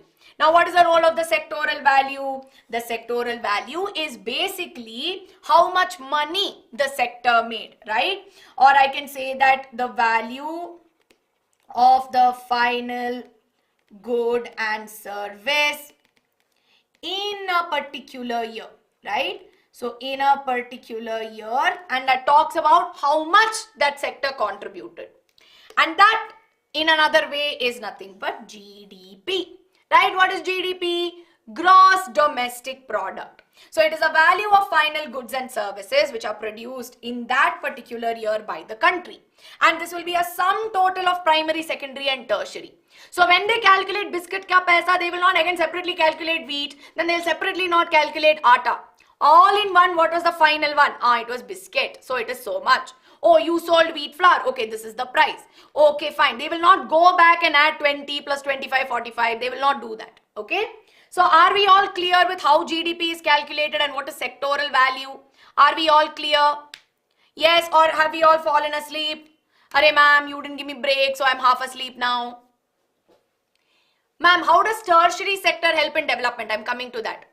Ma'am, means that intermediate are those which help in production. See, not necessarily. Like I told you, no, wheat grains is final product. So if we talk about vegetables, right? You take carrot. Carrot also we consume different ways. So there is going to be a percentage. If 10 kgs are given by primary sector, out of which they sold maybe 5 kgs to secondary sector. So when we calculate primary sector ka value, we will count 5 kgs that are there because 5 kgs was directly consumed. 5 kgs here was the final price, or it was the final good. Because this value will get calculated, maybe if I want to make carrot halwa or whatever it may be, it will then get incorporated. This value of this 5 kgs will go into the remaining, right? So that is something that you need to know. Yes. Who measures GDP? The Central Statistics Office, CSO, that comes under the Ministry of Statistics and Program Implementation, MOSPI, right? So that is something that you need to know. Ma'am, please explain goods and services. Okay, I'll go back because if you don't understand this, the remaining part of it will be very tough for you to understand, which is why I'm taking some time. Ma'am, what is good and service? See, good, when I talk about goods that are there are nothing but products, right? Goods are nothing but products. It could be a food product, it could be medicine, it could be anything. It's a product. Service is when I talk about something like, you know, for example, you have Airtel, right? Or you have any telecom company. Now, telecom company is a service, right? That they are providing. Their telecommunication is a service that is there. Now, the thing is, this service which is provided, right? It will require some things. No, it will need people. It will have maybe some raw materials that it is bringing in together. That will be service provided. Now, when you talk about goods or when you talk about products, they are your materialistic things that you buy, right? So that is something that you need to understand. Now, sectoral value is basically the value or how much money did that sector contribute, right? So that is what we call as sectoral value. How much money did primary sector give you? How much value did secondary sector give you? How much value did tertiary sector give you? That is the value. Then, of course, at the end of it, we get gross domestic product. So basically the value of final, whatever it may be, the final good that comes out of primary, secondary, tertiary is the GDP of the country, right? GDP is the value of final, yes, final goods and services produced in a country in a particular year. All right? Are we clear? Are we clear with this? Astronaut. I think tertiary. Yeah. Okay, GDP, see, like I said, no, whatever product, whatever service, right? Whatever service is there that is produced, all together, they will come and they will form GDP. तो अगर agriculture होता है या manufacturing industry में जो भी contribution होता है या फिर banking side, transport side से जो भी contribution होता है वो सभी मिलके GDP बनाता है, ठीक है? All right. And GDP is measured by the CSO, the Central Statistics Office, under the Ministry of Statistics and Program Implementation. Monetary is pesa, money. Okay, monetary means money. Okay, nothing much.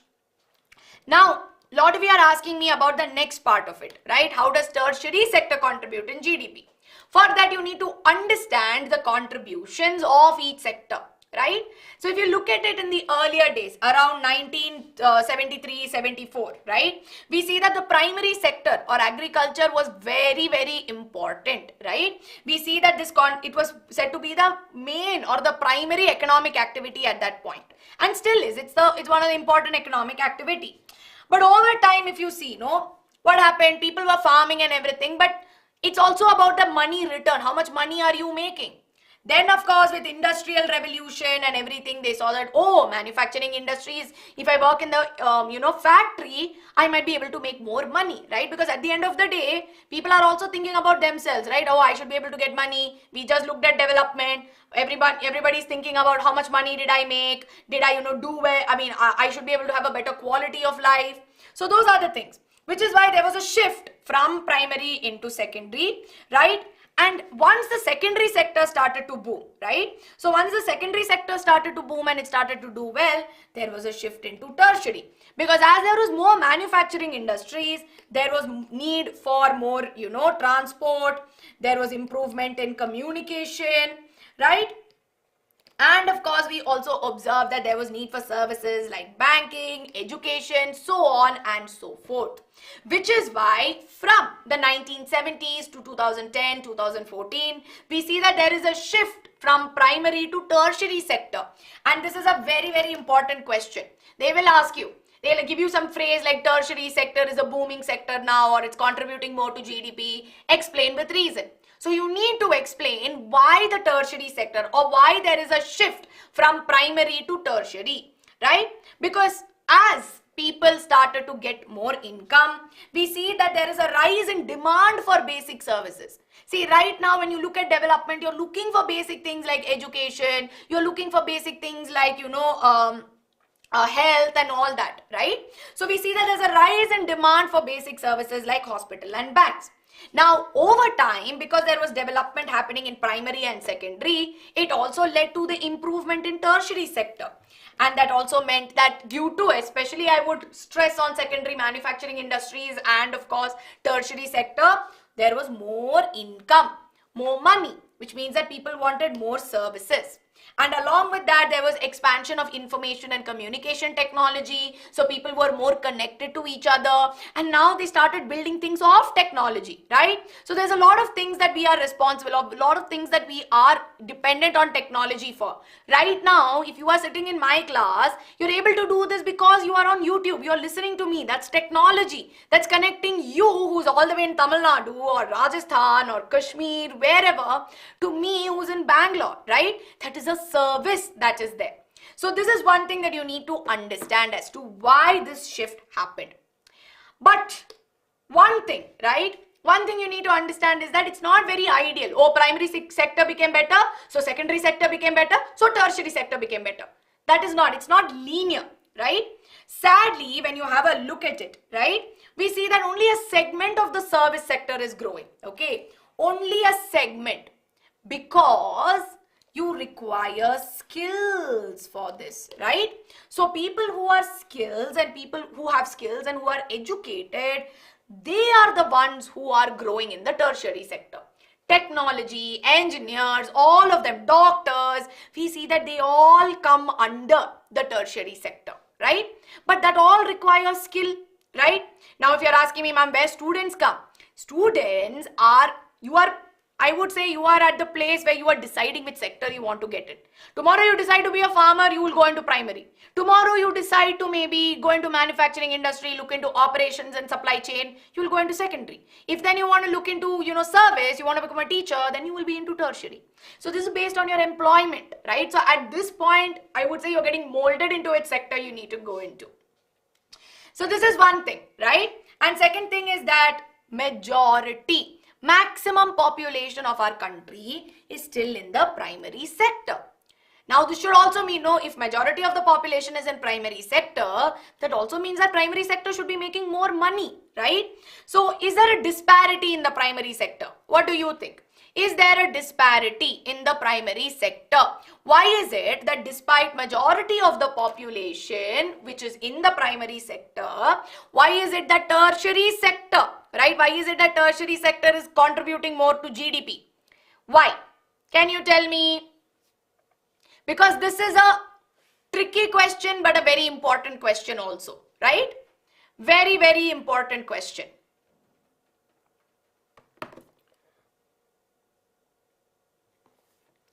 Very good, Jasmita, very good. Exactly. More income. But the main thing is that despite more people being employed in their contribution or more people being in the agriculture, contribution to GDP by the primary sector, that's primary contribution to GDP by the agriculture sector is very, very less.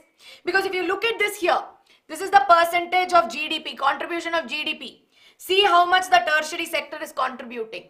But as a matter of fact, there is a decline in the contribution of GDP to the primary sector. So this is because of three things. One is, yes, very good, Jasmita, Rishit, all of you have told me, it is disguised underemployment. Now the thing is, over time, what has happened is that agricultural lands that are there, if you have to talk about our country, right? We know that although there are a lot of lands which are there, opportunities, right? Opportunities of employment is less, okay? Understand this. Now you have 5 people here, all right? Okay, I'm going to take 3 because I can't draw 5 people. You have 3 people who are going to be working on a small piece of land, right?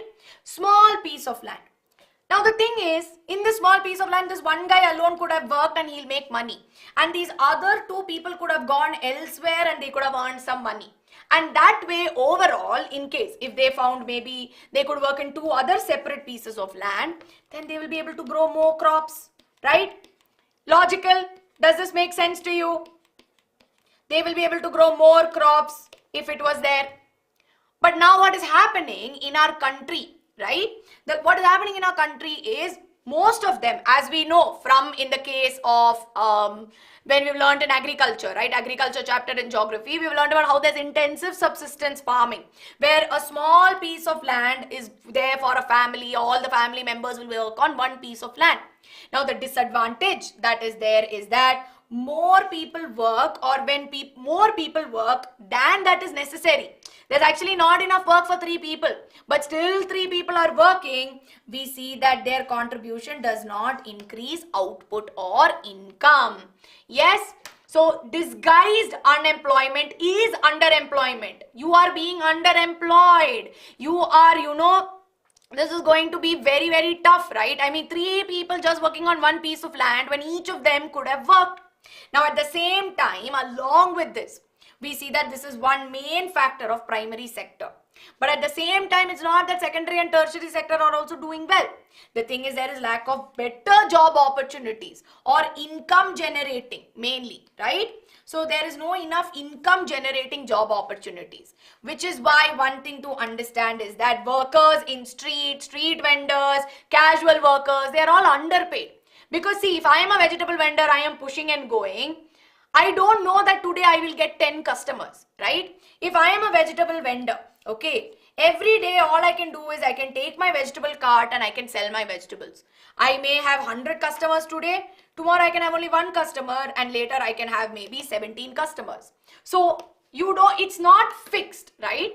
And at times the vendors who are there, they might not be paid enough. They might be selling at a much lower rate and they might not be making enough, right? So that is something that you need to understand. Disguised unemployment is that they are not unemployed. They have work to do. It's just that they are like too many people are working on a very small thing, right? So it is as good as them not having a job because they are not, each of them are not making same amount of money. So ideally, if one person makes 100 rupees in disguised underemployment, 3 people together are going to maybe make 100 rupees or maybe 90 rupees, which means each of them are making only 30 each, right? And that's not to their fullest potential. Now in open unemployment is when they don't have a job at all, right? No job, that means no income, okay? And 100 is the ideal scenario. Most often than not, 3 people will be working maybe for 50 rupees or 40 rupees. So the value is also so less, it's as good as them not being employed. They're getting peanuts, right? So are we clear with this? Why there is a disparity? Are we clear or have we all fallen asleep? Everybody's like, ma'am, lunchtime, hunger, cannot be able to listen. Yes? Okay, very good, very good. Don't worry, we'll wind up this chapter very soon, okay? Wherever main points are there, I'm stressing on it. But other than that, this is a very simple chapter. Nothing to worry about. This, I'll tell you main pointers you need to know. This is very important. Shift in economic, this thing you'll pakka get 3-mark question, right? Then employment in sectors, pakka you will get this, okay? Raj, please stay focused in class.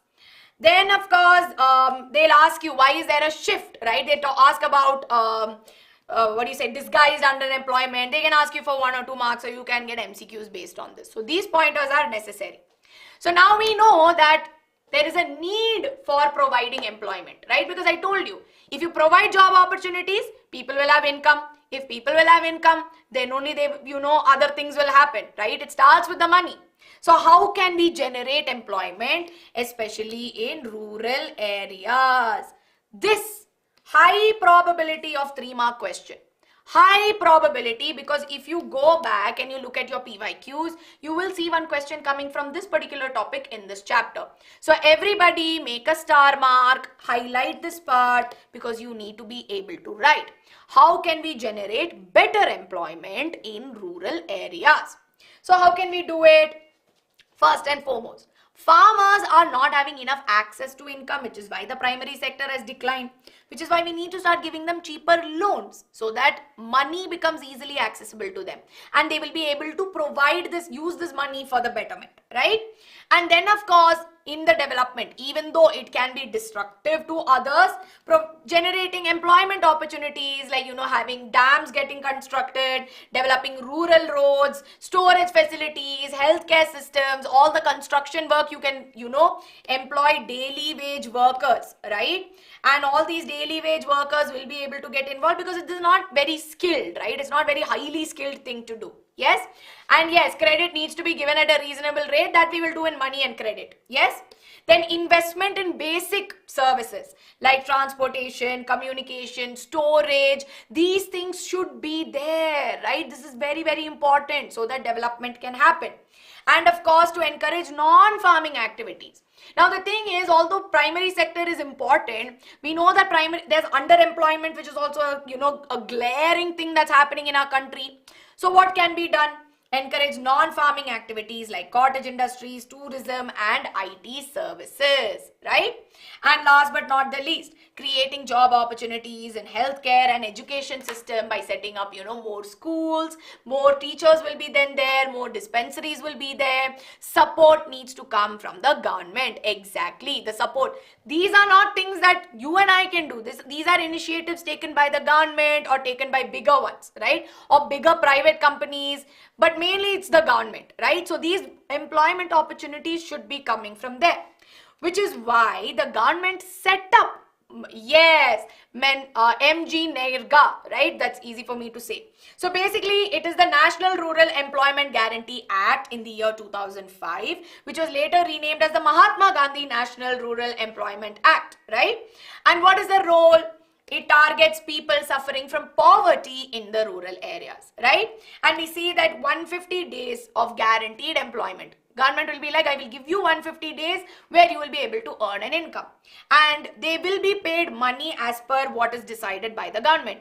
Okay, for construction, per day you will be given 800 rupees, right? So 800 rupees per day. If that, I'm not saying this is what it is. I'm giving you a hypothetical scenario. If that is the case, then that is what the people will pay them.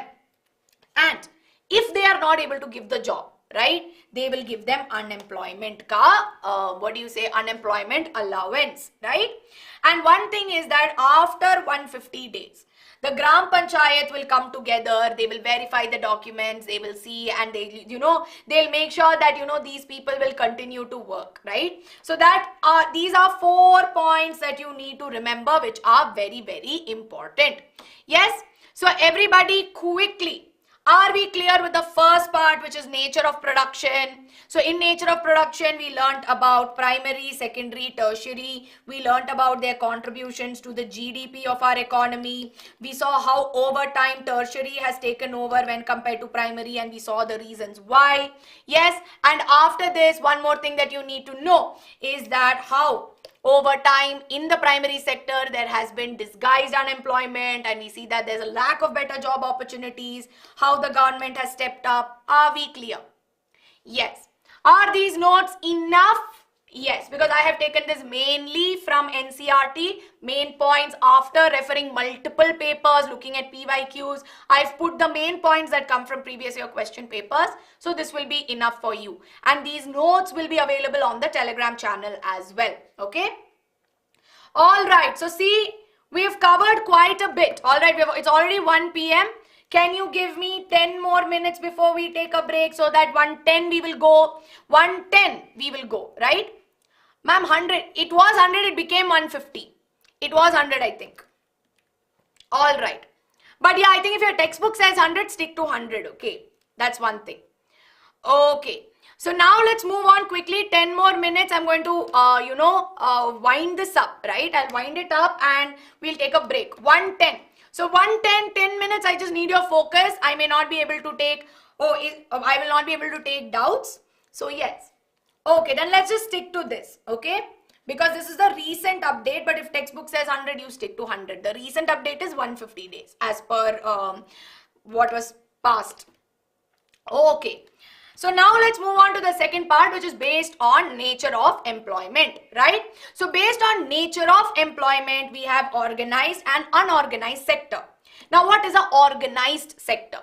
So whether it's a job of a teacher, whether it's a job of a doctor, or whether it is in banking, whatever, wherever it is in an organization or where it is in a company that is registered with the government, where your work is assured. You know that today if you go to office, you will have work, right? Work is assured. You know what to do. Then we call this as an organized sector. And we see that these companies must follow the laws which are laid by the government. Now there is job security, and we see that they need to work only for a fixed number of hours, and there will be basic facilities available like drinking water, and there will be toiletries available, and everything will be in working condition. Some of the benefits, and this is very important, right? They can ask you, what are the benefits of working in an organized sector? Paid leaves, medical allowances, provident funds, pension. So that job security eventually leading to financial security will be there, right? I am not saying that if you have a job, you have financial security. You need to save, have proper money there so that personally you can write it. Yes? No, don't write 100 plus, just write 100. Okay? That is something, 100. And yes, fixed salary. That is very important. So what are the pointers, right?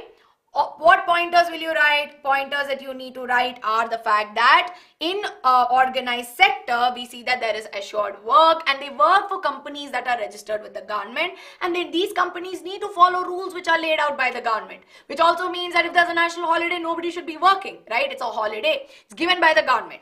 Similarly, there is job security and only fixed number of working hours, that would be 9 to 5, and they ensure safe ones, right? They make sure that there are safe working conditions and basic facilities. What are some of the benefits? Benefits include paid leaves, medical allowances, PF, gratuity, and so on. Now moving on to unorganized.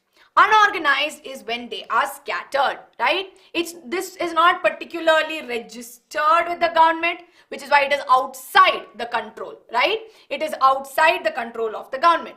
And here labor laws cannot be implemented, right? Labor laws or lower wages are there and there are no paid leaves.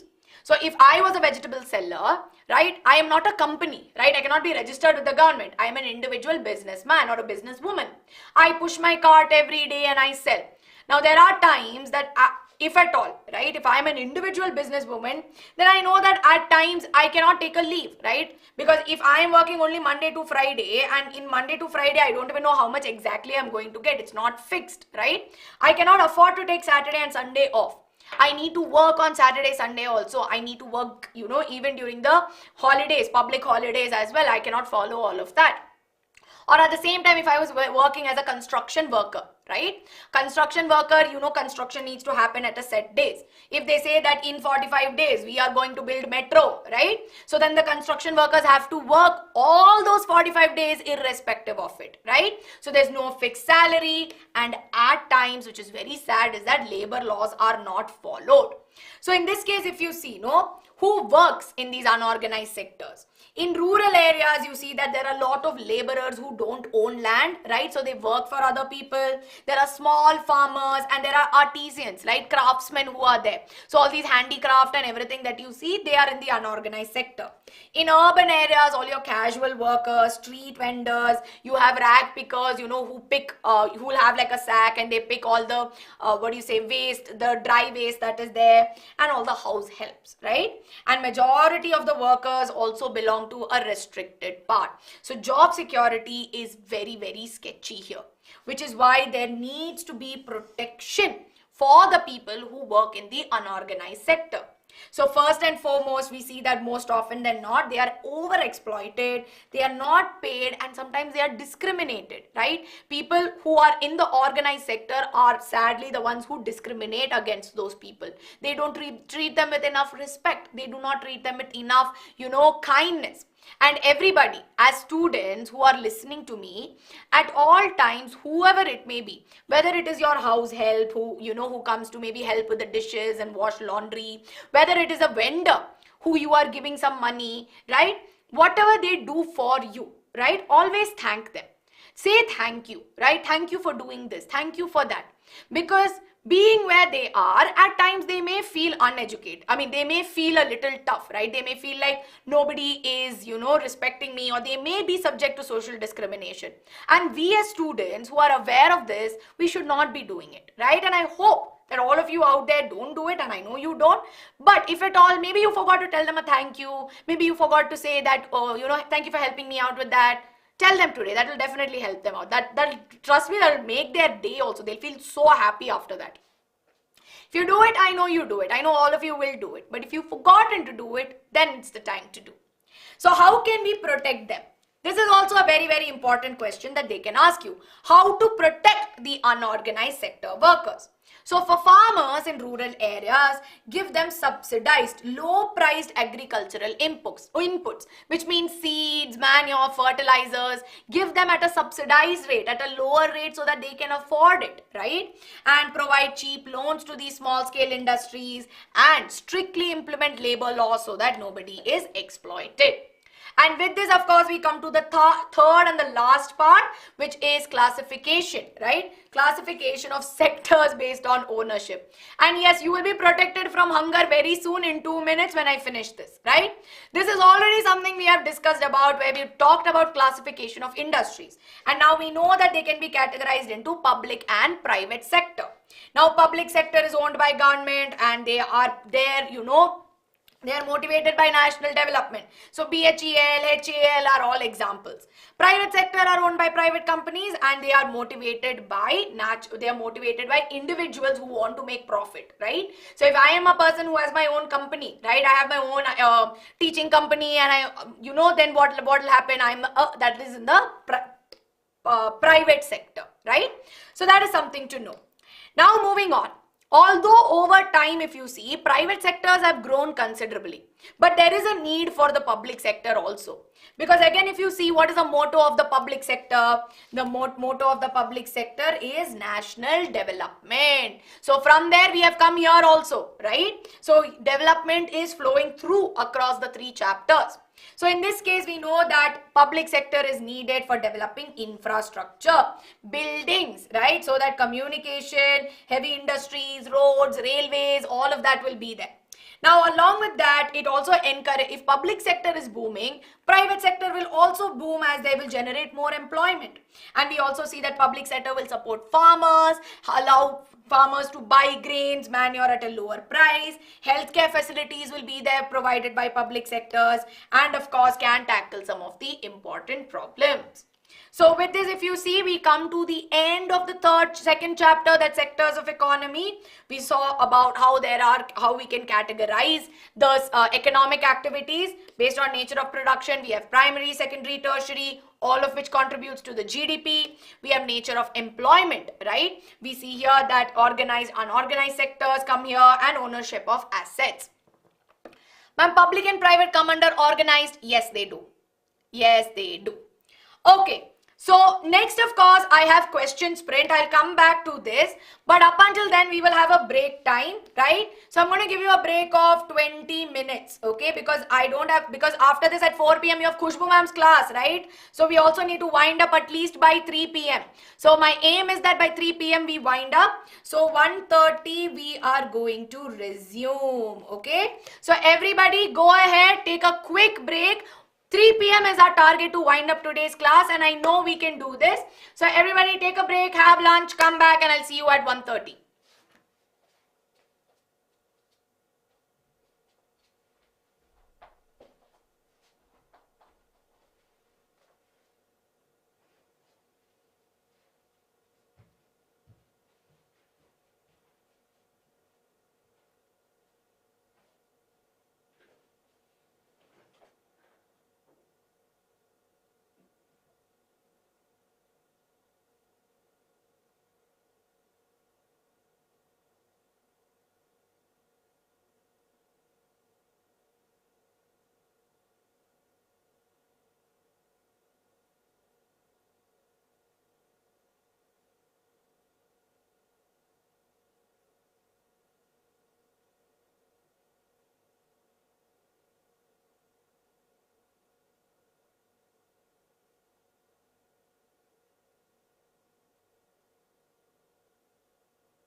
afternoon.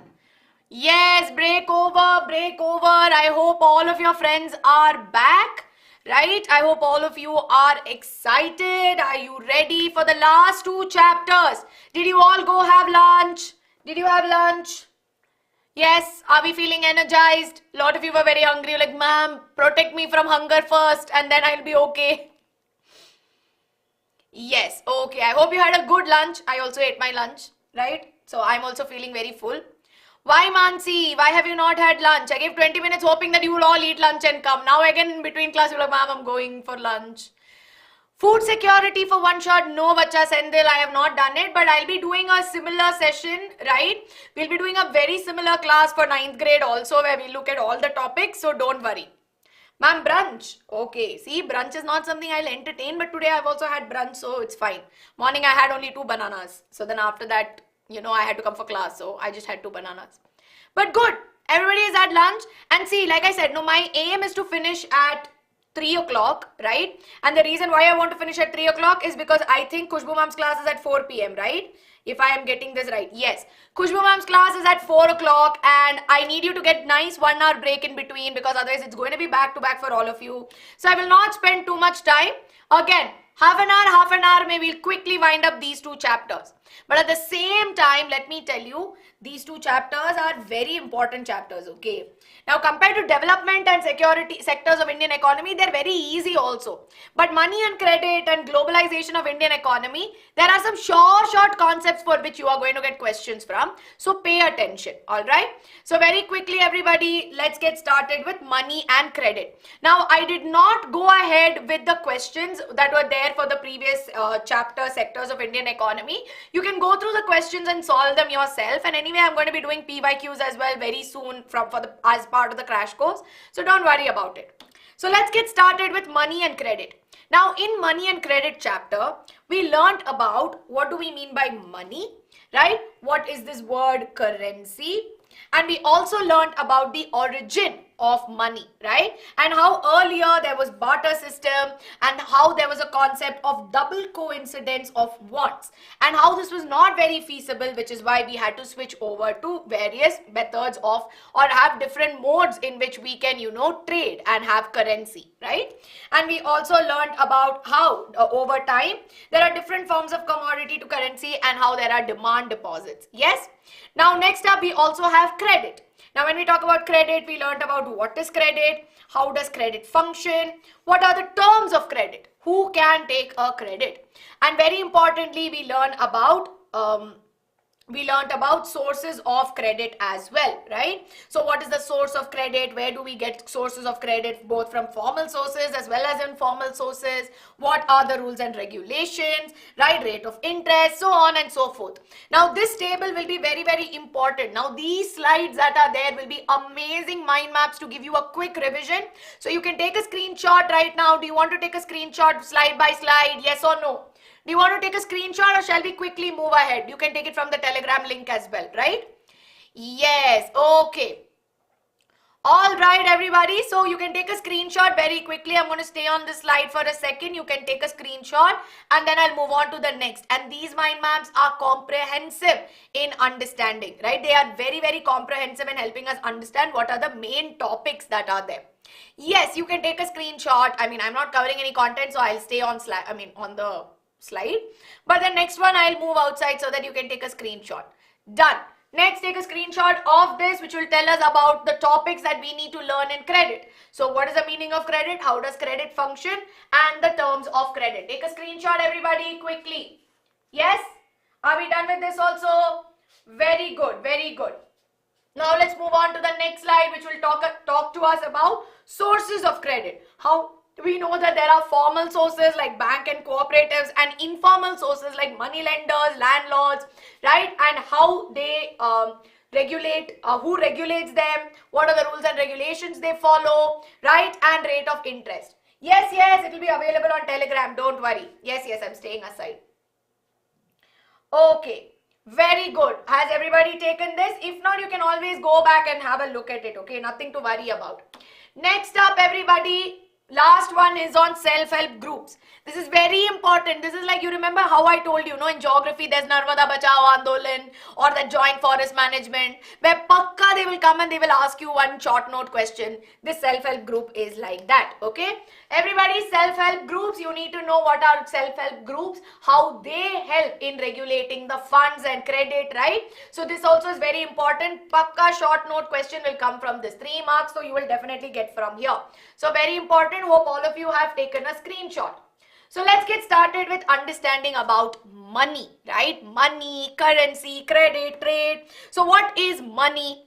Money is nothing but it is a medium of exchange, which also I can say it acts as an intermediate of exchange. I can also say that, right? So earlier, if I want, I like, maybe this full carton of apples, right? I want apples, but she is not going to give me apples for free, right? So there needs to be something that I give her in exchange of it, right? So here, if you see, earlier in those days, we had barter system, right? So barter system that is there is nothing but a system where goods were directly exchanged without using this money, right? Because I told you money is the intermediate. But earlier in the days, money was not used, right? Instead, they used it directly. There was no medium of exchange. So they would say, okay, for 1 kg of apples, I will give you 5 sheep, okay? I will give you 5 sheep. And then they'll be like, okay, cool, I needed the sheep anyway, right? So in turn, that exchange will happen. But here, if you notice, one thing to understand is that both of them will need it, right? It should not be that she has 1 kg apple, he wants to give 5 sheep. He'll be like, yeah, I'll give you 5 sheep, you give me apple. But she'll be like, bro, I don't want sheep. What am I going to do with the sheep? I don't want it, so I will not give you apples. Yes. So this is what we understand as double coincidence of wants, right? So basically, double coincidence of wants is what exactly a person desires to sell should be exactly what the other person wants, right? So what is barter system? Barter system is where I buy something in exchange, right? In exchange for what I am selling, right? Or what I have to give. But the thing is, double coincidence of wants is like barter system can happen only when both parties want the same thing. So if she has apple and he has sheep, right? She will give the apple only if she wants the sheep, right? But if she doesn't want the sheep, she will not give the apple also. So in this case, it's not going to happen. So basically, both people should agree that, okay, this exchange is going to happen. Now, this is this double coincidence of wants is an essential feature of barter system. Now, this is not very ideal, right? Which is why there were a lot of drawbacks in the barter system, right? Now, drawbacks in barter system is also very important. 3-mark question can come from this also, or a very short 2-mark question can also come. Now, first thing is lack of double coincidence of wants.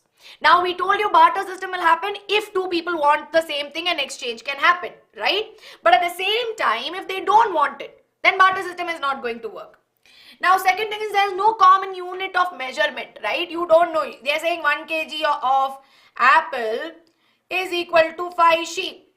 But does this mean that 1 kg orange is the same, right? Probably not. He will say, I will give you only 3 sheep for oranges because oranges are like that. So there's no proper commodity, right? We see that it's not fixed. There's no proper commodity per se.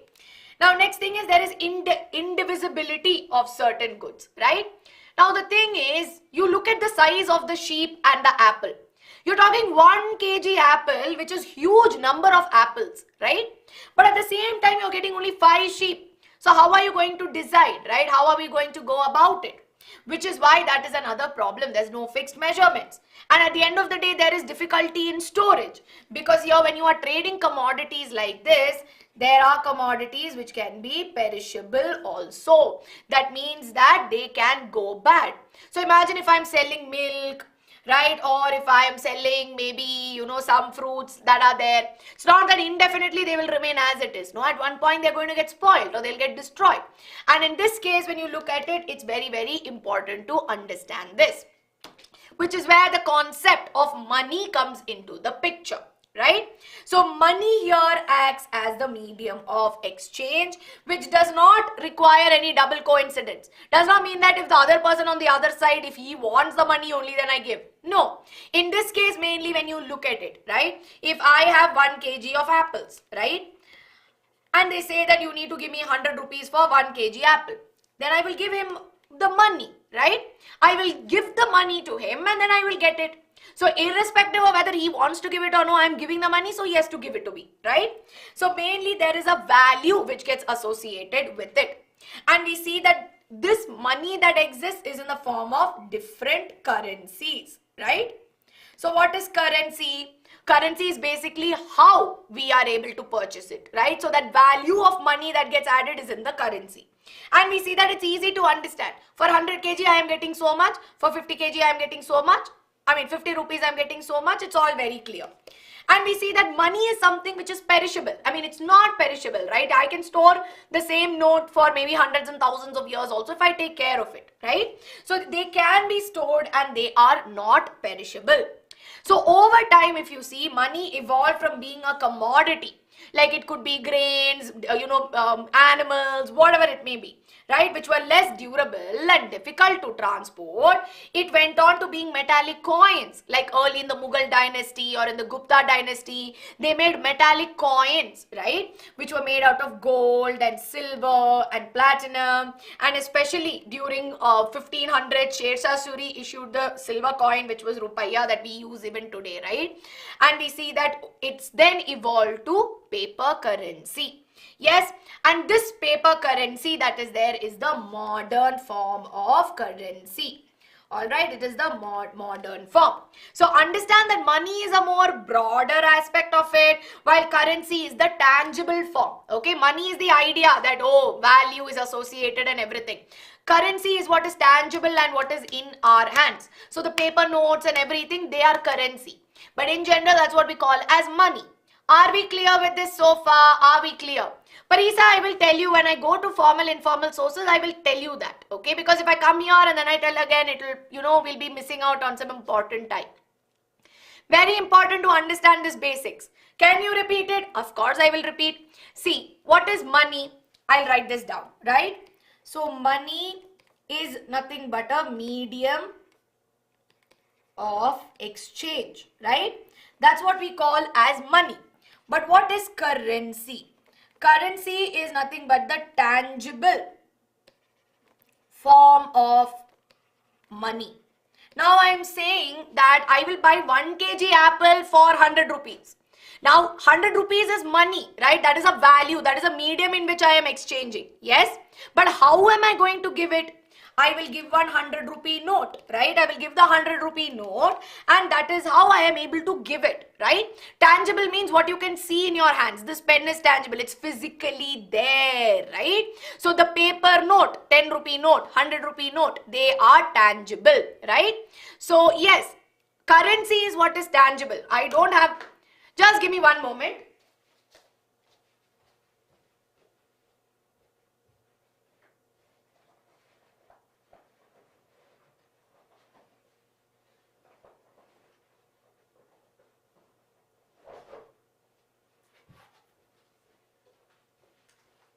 Okay, so I just went to get a note, right? So see, mainly this is a 200 rupee note, right? I had only 200 rupees in my wallet.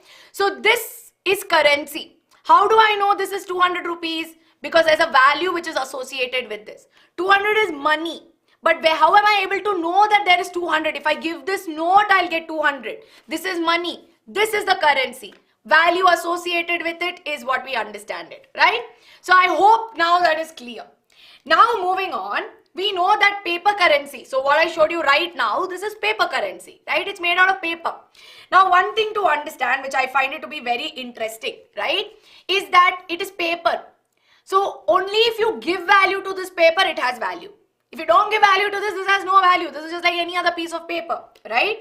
So it is having that value because it is given by the government, right?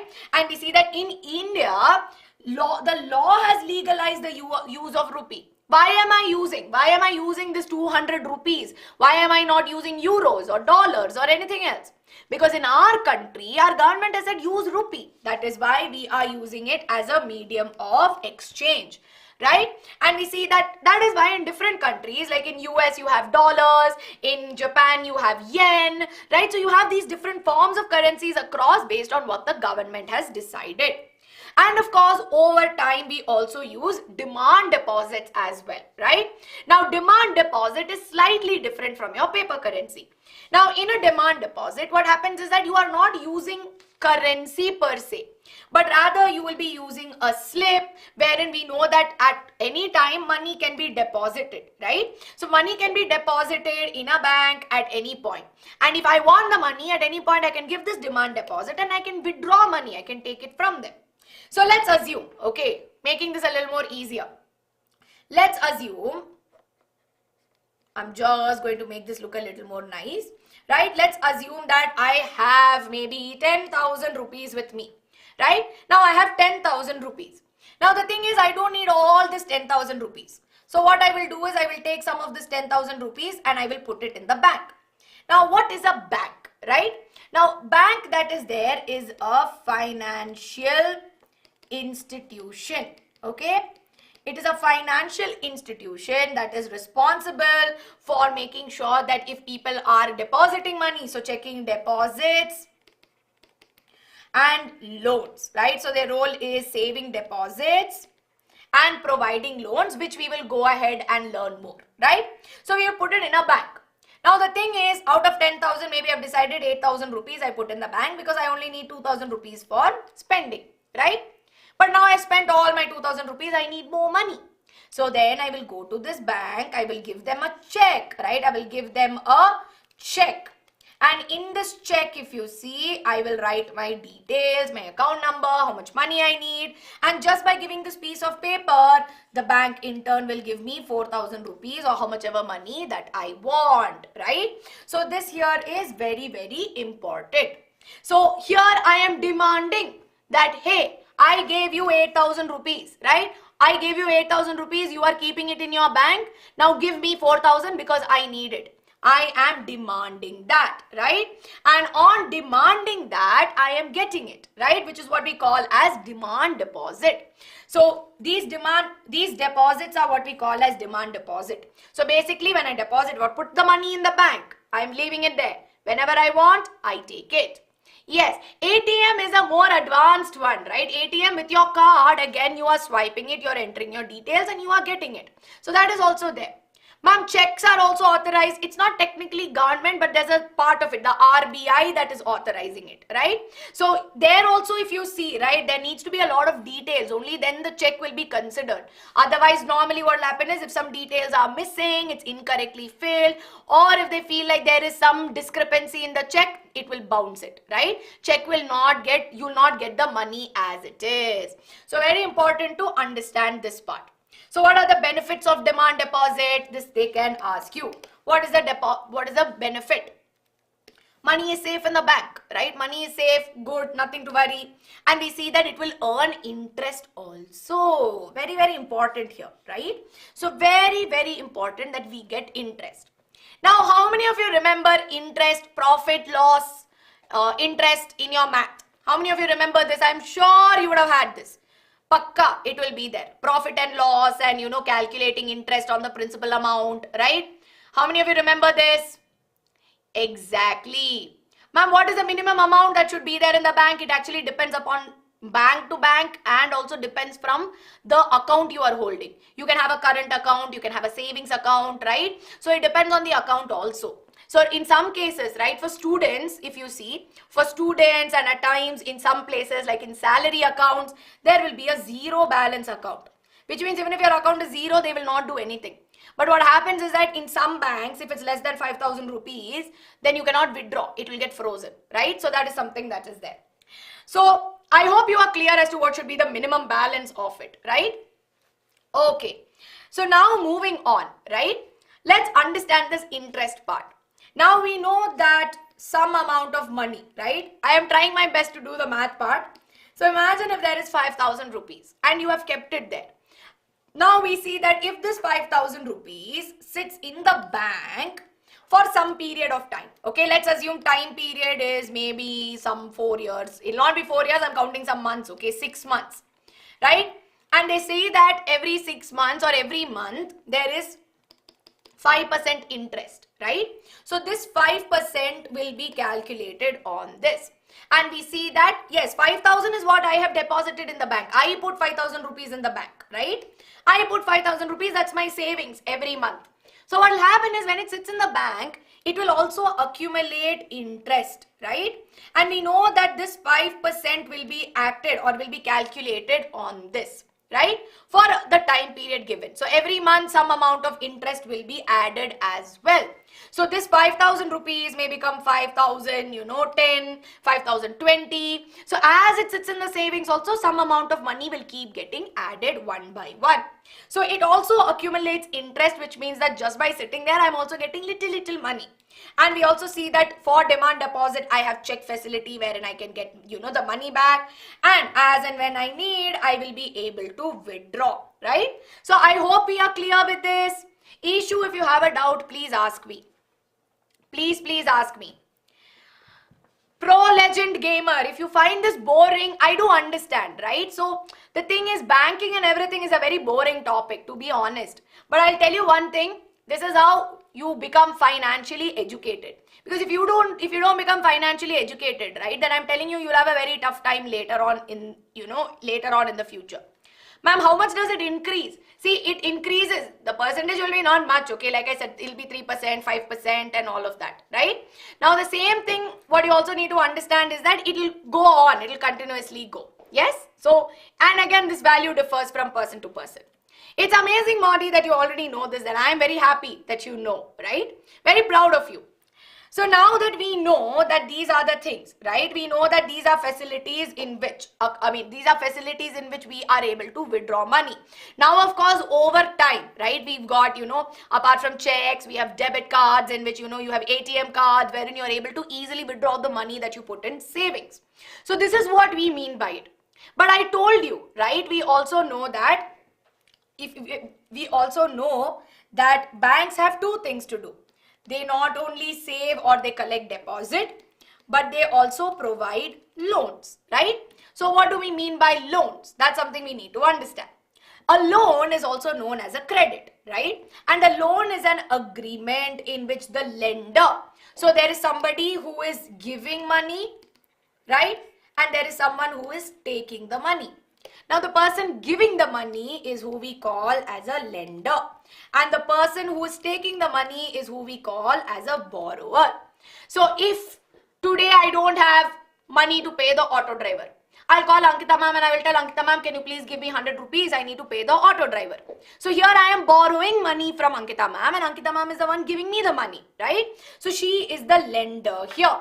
And we see that at this point, I have taken loan from Ankita ma'am, where I'm in agreement with her that, you know what, I need this money, right?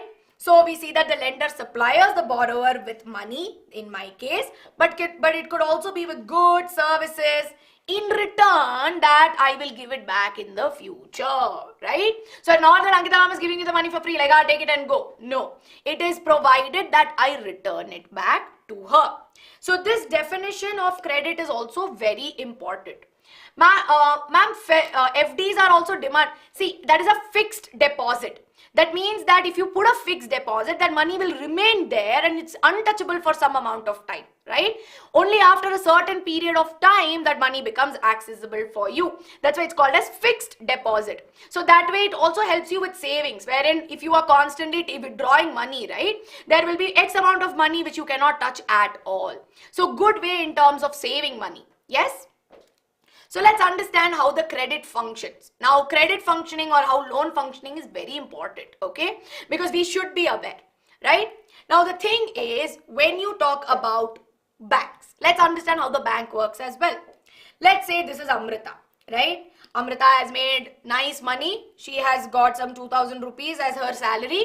And of course, as you know, she has put 1000 rupees in the bank as savings. She's like, yes, I will keep my money safe. And now she will get some interest also, right? So on withdrawal, there will be interest. So one thing is on withdrawal, there will be interest. And we know that about 7% interest is being charged. So we see that there's 1070, right? Now at the same time, when she is depositing money and withdrawal is happening here. But now on the other hand, one thing to know is bank is also giving loan or credit. So here we have Raj. Okay, Raj needs money for some reason. He's planning to go to US and study, and you know he needs money, right? So he will come to the bank and he will tell, see, I don't have enough money to go to USA and study. So can you give me some money? I want to take loan, right? So what the bank will do? Bank will be like, okay, if you need only 1000 rupees to go to US and study, I will give you 1000 rupees. But you need to pay me back. Now when he pays back, he will have to pay back with an interest of 10%.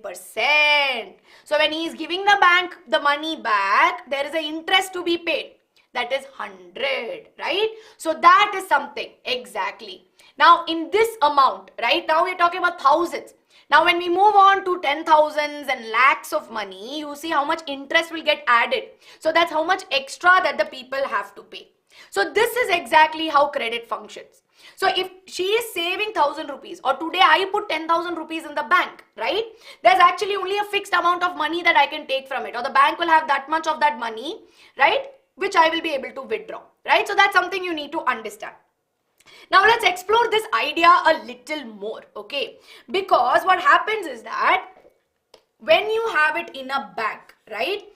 So every bank will have maybe some X amount of money, okay? I'm assuming, I'm giving you a rough amount, maybe some 15 lakh rupees. Now it will have so many people putting money in savings, right? So I'm assuming that it has 15 lakh rupees in savings. Okay, that's how many people have put savings. At least some 50 people would have put their savings into this. Now the thing is, what the bank will do is, it will keep only 15% of it as cash. Okay, around 15 to 20% as cash, which can be withdrawn by the people. The remaining savings that you put in the bank is actually given out as loan to other people who take it. So you understand that the savings that we put, right, 15%, we always think that at all times that is accessible to us. But what is the bank actually doing?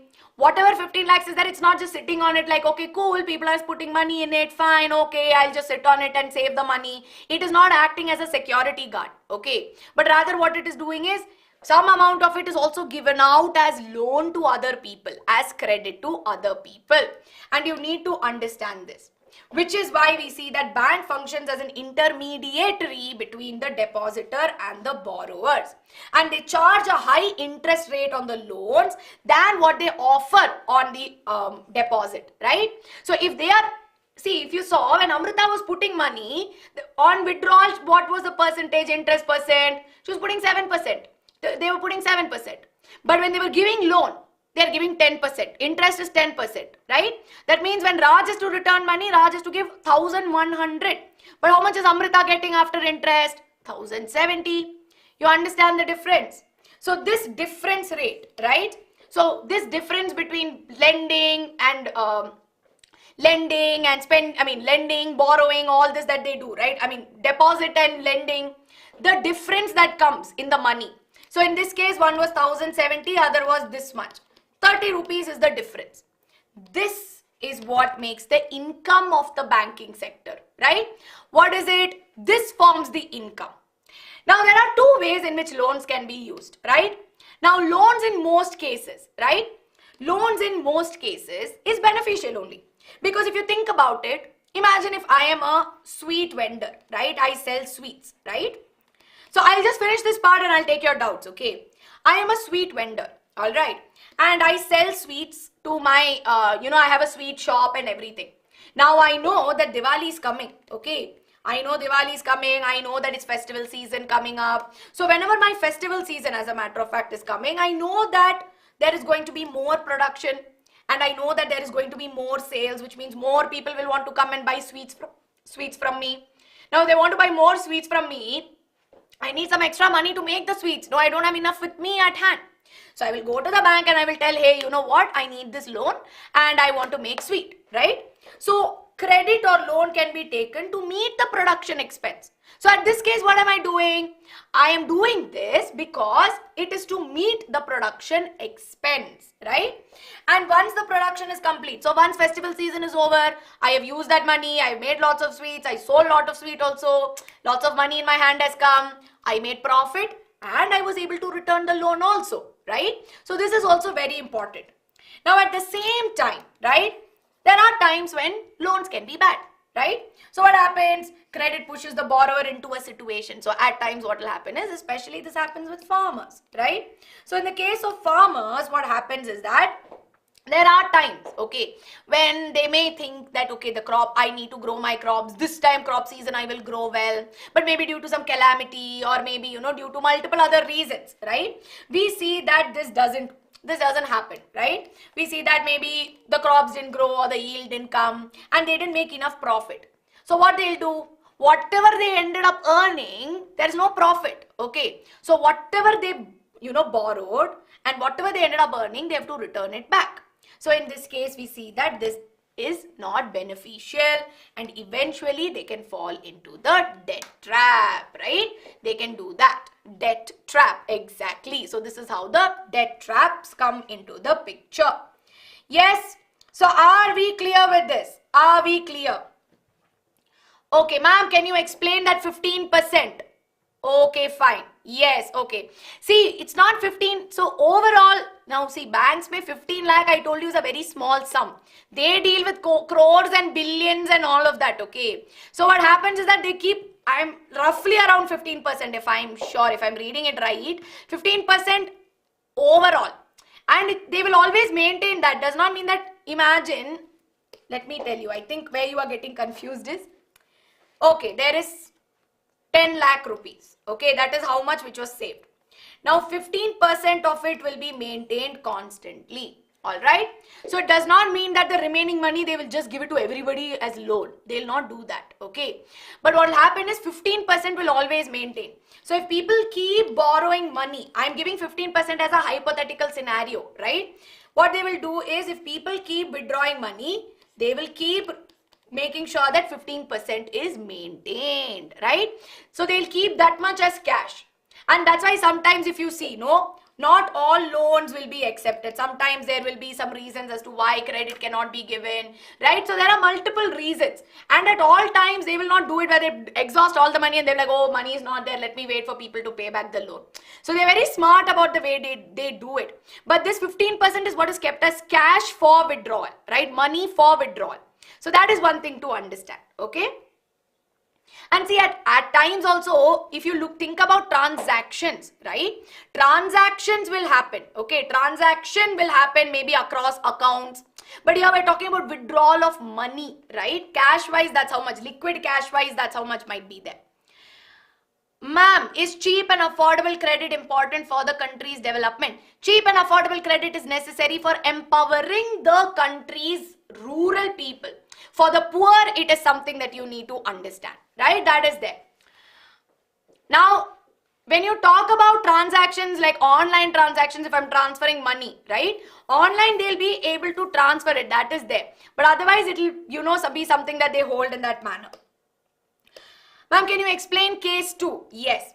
See, case 2 is when, imagine there is a farmer, right? And he has taken maybe 1,000 rupees loan because he needed to buy seeds, he needed to buy manure, he needed to buy fertilizer, right? He bought all of this rupees, okay? But now what happened was, either he did not know the farming properly, he didn't do it properly, or maybe due to whatever reason it may be, we see that the crops did not grow that much, right? So what he expected that will give him profit did not come. Yes? Because of which what happened was, if he took 1,000 rupees, he made only 1,000 rupees, right? Or maybe he made 900 rupees or 800 rupees only. Now 800 rupees is not bad, right? He borrowed 1,000 rupees, he made 800 rupees. But there is no profit in this case, right? There was no profit that was made. So what happened? Whatever he earned, he has to repay. Plus, there is 10% of interest also. So that difference, what he will do, he has a difference of now, 200, 300 rupees, right? So this he will end up borrowing. And this becomes a vicious cycle, right? Borrow, borrow, borrow, borrow. It becomes a vicious cycle where they will forever be in debt, right? In debt means that they are indebted. That means they are, obliged to another person for money, right? So that is something. Demand deposit is when you can demand when you want so whatever money you deposit in the bank, right? You can withdraw it on demand. That is a demand deposit, right? So are we clear with this so far before I go into more on terms of credit? Are we clear with this? Yes?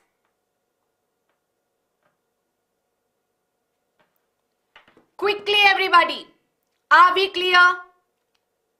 Any doubts that are there so far, or I hope I have classified this? Because see, if I give a check, I can encash a check, right? So the thing is, yes, PYQ series will be there for economics, don't worry. But Shreya, when you talk about demand, see, like I told you, no, money is the value, it is the medium that you talk about. So I can give a check. So if I'm living in a rented house, I can give a check to my owner and he can deposit the check and that money will go to him, right? So that is something that you need to do. So here money is there, but when I'm talking about currency, paisa wise, that is different. So understand that difference mainly, right? So now let's go on a little more into learning about terms of credit, right? What are the terms of credit? So how can I give, right? How can I give money or how can I give loan as a bank to people? So there are various ways, right? For every loan, if you see, and if you look at some of these ads which are based on banks, right? They always say there are some terms and conditions apply, right? Everybody says that there are some terms and conditions which apply. So what are these terms and conditions of credit? So I'll just write this down. So terms and conditions based on which they will give credit to a person. So first and foremost is the method of payment, right? How am I going to repay you? Am I going to repay you? How am I going to repay you? Am I going to come? Am I going to give it to you in cash? Are you going to deduct that from my account, right? So that is method of repayment, right? What is the rate of interest? Now, what is the rate of interest? Am I charging you 10%, 15%, 12%? All of those details, right? Now, the third one is duration. So, how many days do you want this loan for and how many days will you take back to pay me? And last but not the least is the documentation. Or do you have all the necessary documents, right? And of course, if you have collateral. Now, what is this collateral? Collateral is nothing but it is a security, right? So, collateral is like, give me an assurance that you will do this. For example, if I tell you, all my bachas today do homework and come, right? And you say, yes, ma'am. Now, how do I know that you will pakka do homework? So, I need some assurance. I need some security that you will do homework, right? And you will come back with it later. So, that is something that I need to know. So, that is what is collateral. It is a security. It is an asset that the borrower owns, right? It is a thing of assurance. Exactly. So this will help the lender, this will help the lender tell that, okay, this man will give me my money back. So this could normally be, so these assets that are there could normally be a piece of land, right? And most often it's a land, it's a house, or it could be some vehicle, right? Or in the case of in the rural areas, it could be the farms, right? Or it could be animals. There are different ways in which you can do that, right? But basically, it acts as a guarantee. Now, why is it acting as a guarantee? Because tomorrow, if I don't pay my money back, then the bank has my land. The bank has my vehicle. The bank has, has my house details as a security there. The bank can sell that and get its money back. So that is what is a collateral. A collateral can act as a security, as an assurance or as an asset which they will hold until you finish repaying back, and once you repay it back, they will give it back to you. right? So it is an yes. Very good, Yashika, very good. And if you are not able to repay the money back, like how Vaishali is telling us, they will seize it and then they will sell it, okay? So what is the benefit of a collateral? A collateral is also like a scary thing, right? Because it helps people make sure that they raise the money, they get the profit and they repay back. So they will do everything in their power to repay that money and, you know, raise that capital and get a better income. But the downside is that it can, you know, it can lead to a debt trap, like I already told you, right? It might push people into borrowing and borrowing money more, and coming out of it is very tough, right? Can we get yes, Arjun, best example. It's like how your mom takes your phone and she will tell you after you finish studying and you get good marks, I will give it back to you. Exactly that. Can we get loan without collateral? As a matter of fact, no. Right? Collateral is something that they ask for, right? Either in terms of money as well, they may ask for some amount of it, right? So most often than not, right, we see that they don't, especially in rural areas, because they don't have collateral, they don't have proper access to loans, right? So in India, if you see, about 80% of the farmers are small farmers, right? And who need this loan for cultivation. So we see that normally if you look at their expenses, they need this money to spend on seeds, equipment, they need money to get started with their cultivation, and of course they need to repay the loan by making income from farming, and if they don't, they end up in a debt trap. And we also see that farmers don't have proper access to people, right? Because in this case, we see that there are different ways in which they can borrow money. They can borrow money from banks, right? Now, bank is the best way because banks, if you see, they actually charge lower interest, okay? Their interest rates are much less and they have other benefits. But most often than not, farmers will end up taking money from money lenders, who are these informal sources, or, you know, who are people who have a lot of money and they will just, you know, lend it to them and charge very high, right? Very, very high rates, right?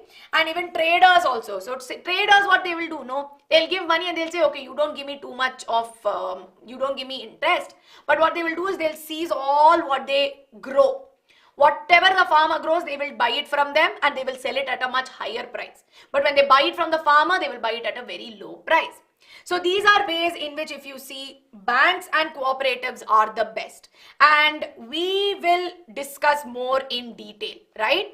We will discuss more in detail on how banks and cooperatives work. But we also see that at times employers can also provide loans, right? So if I am working for a company, right, and I need some money urgently, then my employer can give me that money and I am borrowing it, right? So that is something to know. How can people who don't have collateral? So there are various other ways, right? So most often than not, they suggest that you give a collateral, or the loan amount will not be that much, right? Because they will not have that security. So that's why for loan also the procedure is very high. At times, sometimes the loan might get rejected. Sometimes the bank will not give it, right? So there are lots of processes in which the bank will do, when especially comes to loan. Because at the end of the day, we know, right? It's very, very important. Ma'am, what is the highest amount of loan we can take?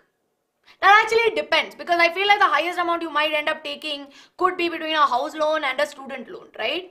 Now the thing is that it depends on the bank, it depends on how much you are able to take, because if you are somebody, like, it also depends on your savings, okay? Because if you are somebody, if I am someone who has only 5 lakhs in my account and I want to buy one house which is worth maybe, 50 lakhs, and I'm taking 25 lakhs or 30 lakhs, they'll be like, how will you repay? Your income also they will check, right? How much money am I making as an individual? Will I be able to do that? So there's a lot of things. It depends on the standard of living. There are multiple factors into loan taking. That's why those terms and conditions come into the picture, right? Because they also don't give loan to a point when they're like, no way in which you will be able to pay back, right? Like taking, I earn maybe 10,000 rupees a month, and then I'm taking loan for 1 crore. I'll never be able to pay it back, right? How much ever I work. No, I don't think you can take that much also. That percentage of interest varies from bank to bank, varies from loan to loan type. So there's no fixed, right? Sometimes 10, sometimes 12%, all of that is there. So now that we know what are the terms of credit, right? We have 2 sources of credit. So if you look at it, here what I discussed with you, money lenders, traders, employers, banks, cooperatives, they are all different sources which can be broadly categorized into formal sources and informal sources. So formal sources are those which include your bank and cooperatives, while informal includes money lenders, landowners, traders, employers, relatives, and so on, right? Now, who makes up or what are the features of a formal sector? Now, in a formal sector, which mainly includes your bank and your cooperatives, right? We see that at this cooperatives, they are regulated by or they are supervised by the RBI. So we see that there is a governing body. There is somebody who will make a note of what these banks and cooperatives are doing, right? Now at the same time, we see that the banks and cooperatives, they provide loans, okay, but their interest rates are much low, and we see that collateral security is required. So these are very two important conditions to get, right, to get a loan. Now we also see that when we talk about the RBI, they are extremely regulated when it comes to it, right? Because they make sure that banks are not just giving loans to all these profit-making businesses, right? So imagine if there's a huge company and they're constantly taking loan, it should not be that they're only giving money to them, but they should also be giving money and loans to smaller people. Because what will happen is if they're giving loan only to rich people are constantly becoming richer. But at this point, banks have the facility to help the poor as well, right? So that is something which is important. Now we also see that the RBI is responsible for regulating the functioning and governing of other banks, right? How are they lending money? Who are they lending it to? What is the interest? Is there some malpractice which is happening, right? Which is why if you see, if a lot of malpractice can lead to a lot of scams, it can lead to a lot of, unnecessary issues, financial problems, right? Which is why the RBI will have its eye out for everybody, right? And we also see that it monitors if they are actually maintaining a proper cash balance, right? So I told you, set amount of money is kept aside. So RBI will see, are you really keeping that money aside or are you spending it elsewhere unnecessarily? So they check all of these things out. While on the other hand, when you look at informal sources, right? Informal sources are found in rural areas where there are no banks, yes? And we see that it's sad because the rural areas, they find it very difficult to get, proper, they find it very difficult to get loans from the proper banks also because of multiple reasons. Because if I am somebody, like if I am someone who's just a daily wage worker and I want to take loan, then it's very difficult for me to go to a formal sector, which is why I will end up going to maybe some, informal sector. So someone was asking me, ma'am, why is it bad to go to an informal sector?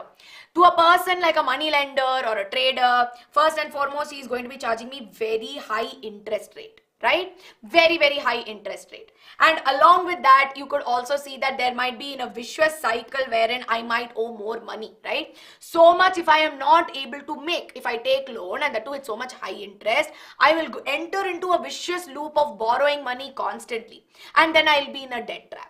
Which is why, and we also see that in informal sources, because there is no regulation, right? There could be exploitation as well. People will start to, maybe unnecessarily exploit people, which is all not very good, right? So here is how the distribution happens between the formal sources. So if you see, rich households are mainly dependent on formal sectors. But as we go from rich households all the way to poor households, between households with few assets to poor households, we see that more than 50%, right? Greater than 50% are still taking money from informal sectors. They are not taking money from formal sectors. And which is why it is important that the formal credit that is there. That is why there is a need of distributing formal credit equally. Yes, equally amongst the rich and poor also. Yes, and there's a lot of repression. But now this is not going to be something that will, one fine day they cannot change policies and everything. Which is why the concept of self-help groups came into the picture. So a self-help group, which is also very, very important because this can come for a good 3-marker, 4-marker question, right? We see that it is a group of typically 15 to 20 people where people of the community come together and they save up money. Now what they do is, whatever requests they get, they are mainly made up of women, okay? Women of the community, and especially poor communities, they come together. And we see that they have interest rates for loans, and they're all fixed amongst themselves, and they do a lot of discussions, right? So they have a lot of discussions on how to save up for loan activities, what kind of requirement is needed for that. Like for example, if this, farmer X wants to do, this particular crop he wants to grow, some other farmer wants to grow some other crop, then they will discuss, okay, now this season is coming, so I think farmer Y is not making sense, farmer X ko we will give because his crop has better chances of survival. So they will have all those discussions, and they make sure that timely loans, right? So after a point, right, we see that they create more employment, like we see that this group is meant to create more employment opportunities, and eventually we see that they have the authority for, giving the loans. Yes, and we also see that if at all somebody is taking loan and they don't have a collateral, these SHGs come into the picture and help them out. And we also see that they form building blocks of organization for the poor people and helps people become more financially independent. So with this, we come to the end of money and credit. How are we feeling about this? Exactly, it's come for 5 marks, right? So in sample paper, it's come for 5 marks. So this is very, very important. 3 to 4 to 5. I told you, one short question you can pakka get from this particular topic. Yes? So are we clear with this, everybody? Are we clear? Very simple chapter. I also understand that Tarana ma'am has done a one shot on this particular chapter as well, right? So you will be able to understand this in full-fledged also if you want to go. Yes. See, check is very simple. I know I have not gone to check, right? Ma'am, what is the basic idea behind? See, the idea of SHG is that because what was happening is in rural groups, right? There was not a lot of regulation happening, okay? So basically what was happening is amongst the poor people, there's a lot of, disparity, I would say. Disparity in the sense of ideologies, right? And we see that what people saw over the panchayats and, the government, what they saw was providing women who are naturally doing it for their households. The basic idea was to bring women into power. Okay, give women role of responsibility so that they can plan, they can lead. And when they do that, we see that planning becomes more efficient, right? And they are able to regulate the money. So whatever money comes or whatever is raised in the community, so imagine if 5 people are there who are doing farming, all of them will give their money here. They will not keep it to themselves, they'll not unnecessarily spend it, but they will give it here so that they themselves can form a small bank of their own kind. Right? So the intent is to make sure that for people who cannot afford collaterals or who cannot place collaterals, we provide this so that within the community, they are able to help each other out. And when you give women power of position, we also understand that they were not just discussing about money, they were discussing about improving the community, improving healthcare, cleanliness, and so on. So that is the main intent of SHG. Ma'am, why should we not take loan the informal way? 2 reasons. 1, because of high interest, very, very high interest. Second, they will not follow rules, right? Because it is not regulated by the government. If they tell you that, in 10 months you give me the money back, one fine day they can even come to you and say, I want all my money tomorrow, right? So they will not follow rules because they don't come under any government, which is why you should not follow. And there is no documentation. Exactly, there is no documentation as well. So they'll be like, tomorrow they can say, I gave you, 50,000 rupees, I didn't give you 10,000 rupees. They could do that also. So yes, everybody, with this, of course, we come to the end of money and credit. Yes? Are we clear? Are we clear? Here's a quick question, okay? Again, this is a very simple, easy one, I'm assuming. Okay, so this is based on terms of credit, right? Terms of credit, you need to identify what is 1, 2, and 3. See, when you're taking money from relatives, friends, as a matter of fact, that we only do. No, we already take credit from our friends. Sometimes we borrow 10 rupees, 20 rupees, 30 rupees. We borrow money. But my point is, we are talking about money lenders. We are talking about, those kind of people. Informal way pay, there are many ways. But it's preferred that if you're taking a large sum of money, you take it from a formal sector. Yes, we'll be having it soon. Don't worry, Kulveer. For your board exam, before that, we will be doing proper sessions. Lots of questions, lot of practice is going to be there. So don't worry, everyone. I'll just be back till you give me the answers.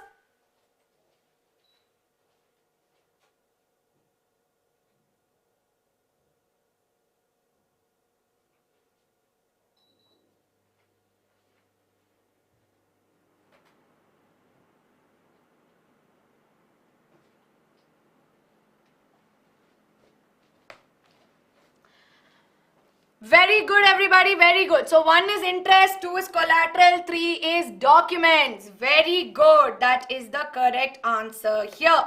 So every loan agreement specifies an interest rate at which the borrower must repay the loan. In addition, lenders may demand security against loans.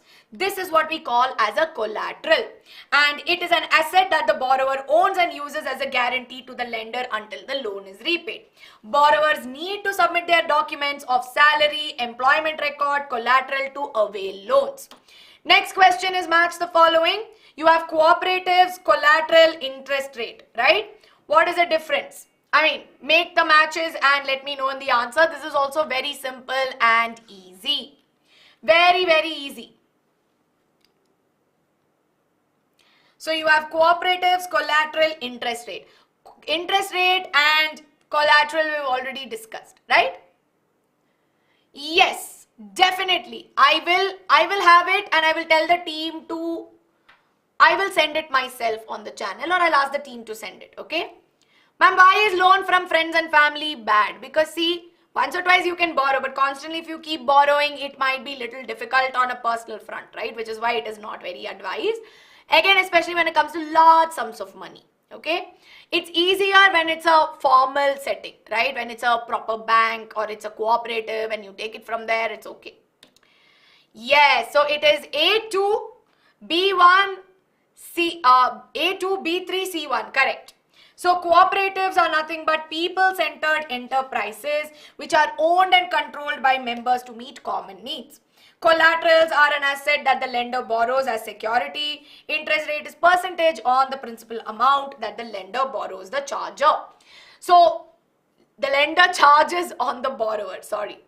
So with this, everyone, we come to the last chapter, which is globalization and Indian economy. And like I told you, in the next half an hour, we are going to wind this up. But before I go ahead, I want to ask you one thing. How are you feeling now about economics? I told you, very, very scoring subject, right? Very scoring subject. How are you feeling? Are you feeling confident? Yes. Are you feeling ki, ma'am, I got this, right? Where are you at your confidence level? Yes, almost there. That is what I want to hear, right? You're almost there. So in a few more days, you will get to super confident, and that's where we want to go. RBI, right? They issue the currency. Yes, very good, very good. Okay, Harika, for your bio exam, I will give you all my Ashirwad, right? Okay. Yes, see, you can watch it after the live stream also. You can put it on 2x and also, and you can watch it. Shall I give you a 3-minute break? Shall we start at 2:30? 10 minutes is too much because see, I want you to get 1 hour break before Khusbhu ma'am's class. So I'll do one thing. I'll give you 5-minute break. Yes. 5-minute break, everybody. Take a 5-minute break now. Shreya, yes, you can answer. I mean, you can ask me your doubt. For all of you having SST exam, I will wish you all the very best. I know you will do well. Okay. No problem. I know all of you. See, the main reason why we did it immediately is because we know that we also have crash course coming. You have exams coming. So don't worry about it. So tomorrow, everyone, some of you are asking me, ma'am, what is crash course? Crash course is where we will do quick chapter summaries and we'll be doing a lot of questions where we will be looking at important questions, important concepts. We'll be giving you tips and tricks to solve all of these things. So don't worry. Ma'am, trick for history, make a lot of mind maps. Mind maps for history, geography will definitely help you. Okay. Yes. All right. So don't worry, everybody. I know you will do well. See, sometimes what also happens is that we tend to teach you a little faster. So you can slow down the video and you can watch it. It will definitely help you out as well. Right? So I'm going to start at 2:33. I'll be back in 1 minute. So I mainly teach geography, economics, and I'll also be teaching biology, of course.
Hello guys,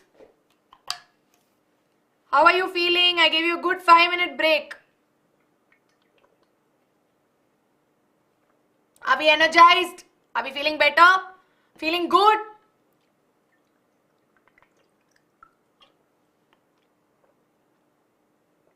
See, because if I stand in front of the camera, I'll keep talking, okay? That's also one of the reasons why I step aside, so that you can have a peaceful 5-minute break. Otherwise, when I'm in front of the camera, I'll keep talking. Yes, if you're having lunch or... Sanjay, if you're feeling tired, I would recommend that do some stretching, right? I always tell you, stretch it out little, move your hands, right? Move your legs, walk up, walk around. Last half an hour, we'll finish globalization of the Indian economy, right? Globalization is, very easy, right? Very, very easy. Yes. It's simple, also very interesting also as to what is happening. And in globalization mainly, there are few topics that you need to know. So in globalization, one thing is the role of MNCs, right? Role of MNCs, say pakka you are going to get a question. So learn the role of MNCs pretty well, right? Now at the same time, the next part of it is also on trade barriers that are there in the role of the World Trade Organization. So these are the few things that you need to know. So let's quickly get started. My aim is next 20 minutes we are going to wind this up, and don't worry. See, if at one go you are not able to understand it, you just rewind and watch it again. Okay, that is my aim. And I will be slow with it also. It will not be that I'm going to be very fast. I will be slow, but maybe I may not repeat the same thing 4-5 times, 2-3 times definitely. 4-5 times would be tough for me because I want to wind this up by 3 p.m. Yes? All right. Okay. So that's amazing, Kulveer, and with that enthusiasm, everybody, this is a quick mind map for globalization and Indian economy on what is globalization, what are the dimensions of globalization, how globalization has had an economic impact, what is the role of MNCs, and how they bring about foreign investment. Quickly, everyone, take a screenshot and I'm going to go to the next part. So the reason why I'm giving you all of these mind maps is because tomorrow before the exam, and all of you have SST pre-board, you cannot be sitting and flipping pages on the book, no? So these are easy ways in which it will help you recall all of the important topics. Take a quick screenshot, give me a thumbs up in the chat, and I'm going to move on to the next slide where we're going to be talking about impact of globalization. Yes, everyone, give me a thumbs up. Okay, thank you. And yes, I'm going to post the PDF also, don't worry. Now, these are factors which have enabled globalization. So, one is technology. Then, of course, we have liberalization of trade and the role of World Trade Organization. So, these are the three things that we are also going to be discussing in great detail. Quickly take a screenshot and give me the thumbs up and I'm going to move on, right? So, these are the broad topics of this particular chapter. Okay. Yes. Ma'am, is this lesson easy? Very easy. It's damn easy. Right? Then, of course, last is impact of globalization. Now, this can be a very potential question that they can ask you, because impact does not always mean good impact, right? So, we have positive impact as well as negative impact of globalization in India. So, take a screenshot. I'm going to quickly go to the next part. Very good. So this is the broad overview of all the different concepts that we are going to be covering today, right? So what do we understand by the word globalization? Global means world, right? So globalization means that it is the process of rapid integration, right? And interconnection between countries across the world. Now, how are these countries integrating and interconnecting? How are they communicating with one another? Through foreign trade. So, if there is exchange, if this person and this person are having a business, right? And they have decided to maybe produce something in America, sell it in China, right? Then here what is happening is there is exchange of goods or trade happening.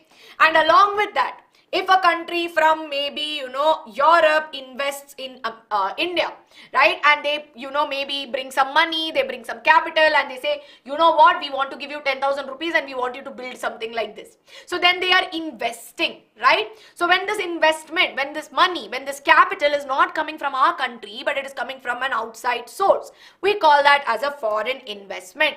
And this is how we define globalization. Very, very important. Now, how did globalization start? Now, if you think about it, since the earlier times, right, way back maybe 1950s and 60s, we know, not 1950s, I would say in the 1800s, right? We know that there were people who set outside their country in search of other places, right? They would have heard something or they wanted to explore something. They came in search of other raw materials, right? So we know that most people have initially started to visit other countries as traders, sometimes as conquerors, right? We know about so many conquerors who have invaded our country because of the gold and the wealth they found here, or they would have come as migrants, right? They just wandered off and they wanted to migrate, or they wanted to move from wherever they lived to some other part, so they migrated or they moved away, right? Now, at the same time, trade mainly happened through the Silk Route, and these were the trading interests of the East India Company or the Britishers. Now, if you talk about the colonist or the colonized countries, right? Colonized countries like Asia and Africa, right? They were mainly India and Africa, right? If you see, they were mainly colonized mainly for the raw materials, right? So they saw that there were various raw materials available here, so they colonized it and then they went and they took it, right? But over time, right, it's not like the final goods or the final product was made here. But over time into the 20th century, some things had changed considerably. So from 1900s to 20th century, when you look at it, we see that there were companies that were set up across, or we set up in such a way that they were carrying out activities, right? So these companies were carrying out economic activities across the world.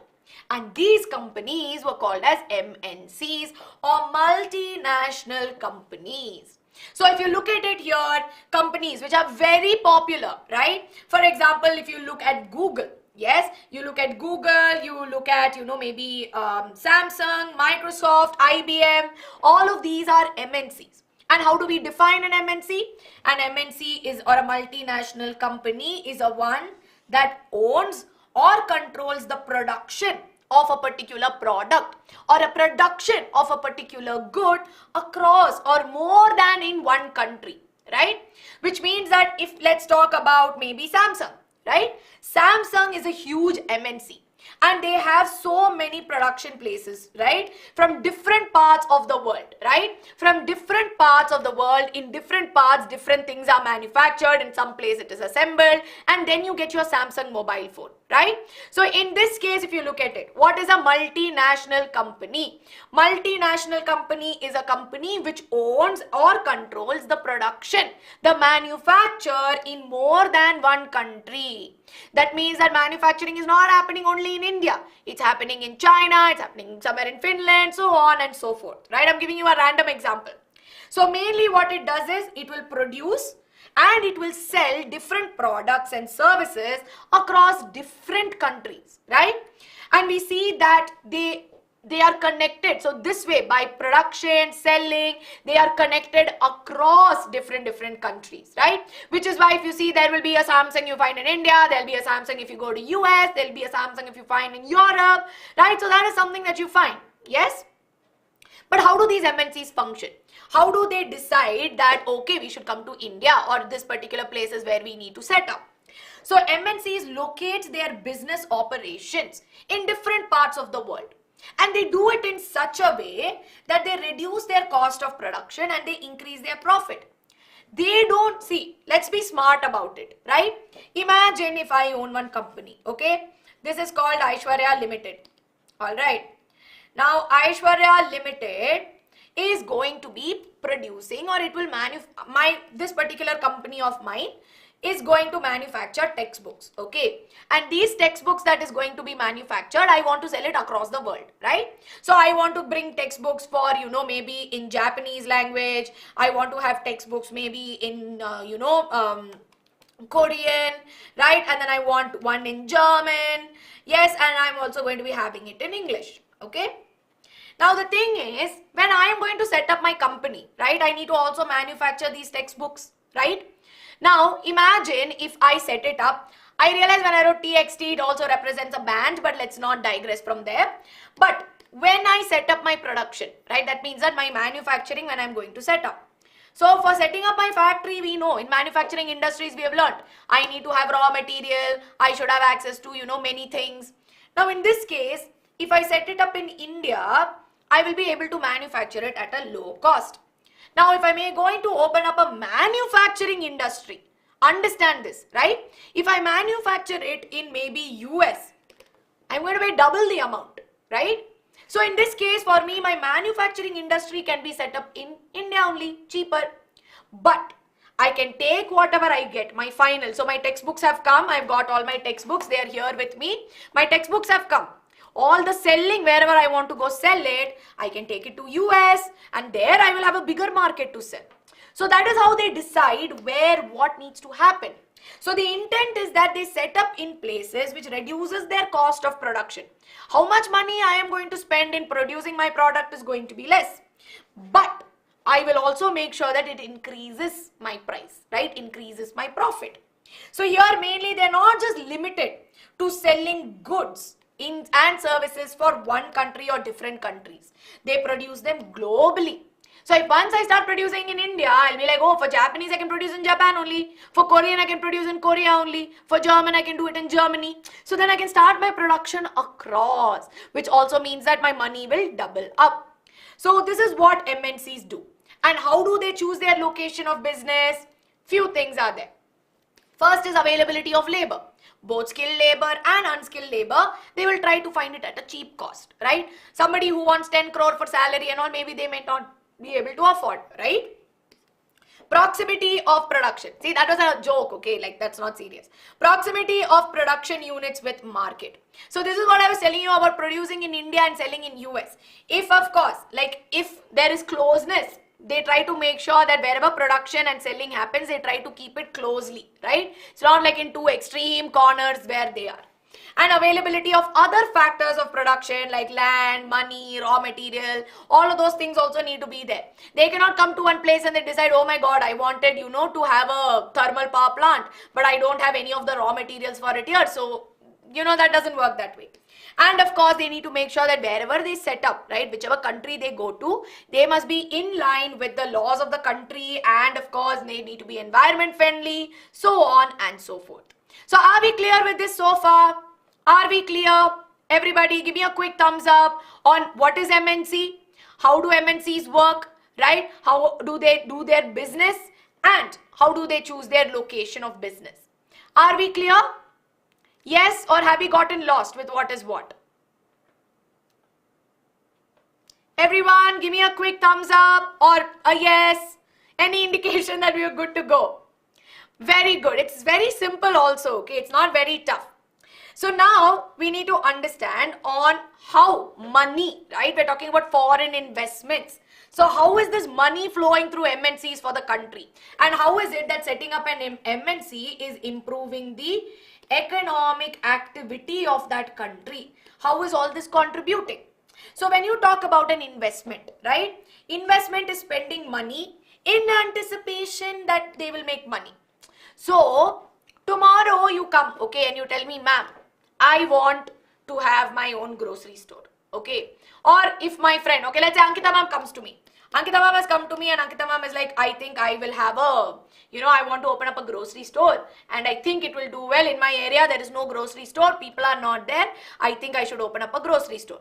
Now, if I believe that Ankita ma'am has a good idea and yes, in this area that grocery store will do really well, then I will put some money and I will invest in that, right? So I don't know if this is going to become success or no, but I am in the anticipation, in the hope that that grocery store will do well. So that is what we mean by an investment.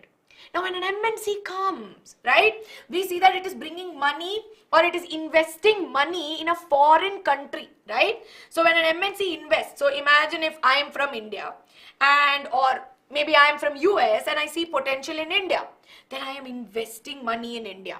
And when I invest this money, that means I'm opening up a business, which means it will open doors for employment, right? It will bring in more opportunities, more growth, services that in turn will boost the economy, right? So that's why foreign investments are good for the country as well.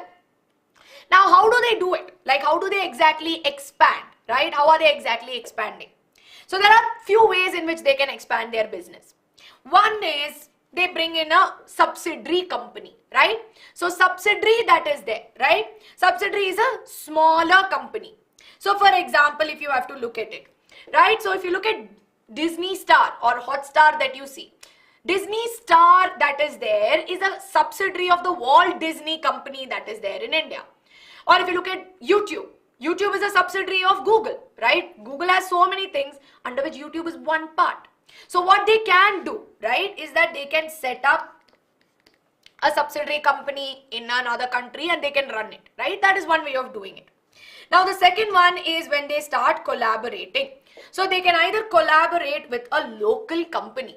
So there is this example where, you know, Coca-Cola is an MNC, right? So we know that Coca-Cola that is there is an MNC, and Coca-Cola, in order to manufacture, it came up or it tied up together with some smaller companies like Superior Drinks so that it could help in the manufacturing, right? So we see that it can collaborate with a slightly smaller company and also it can work.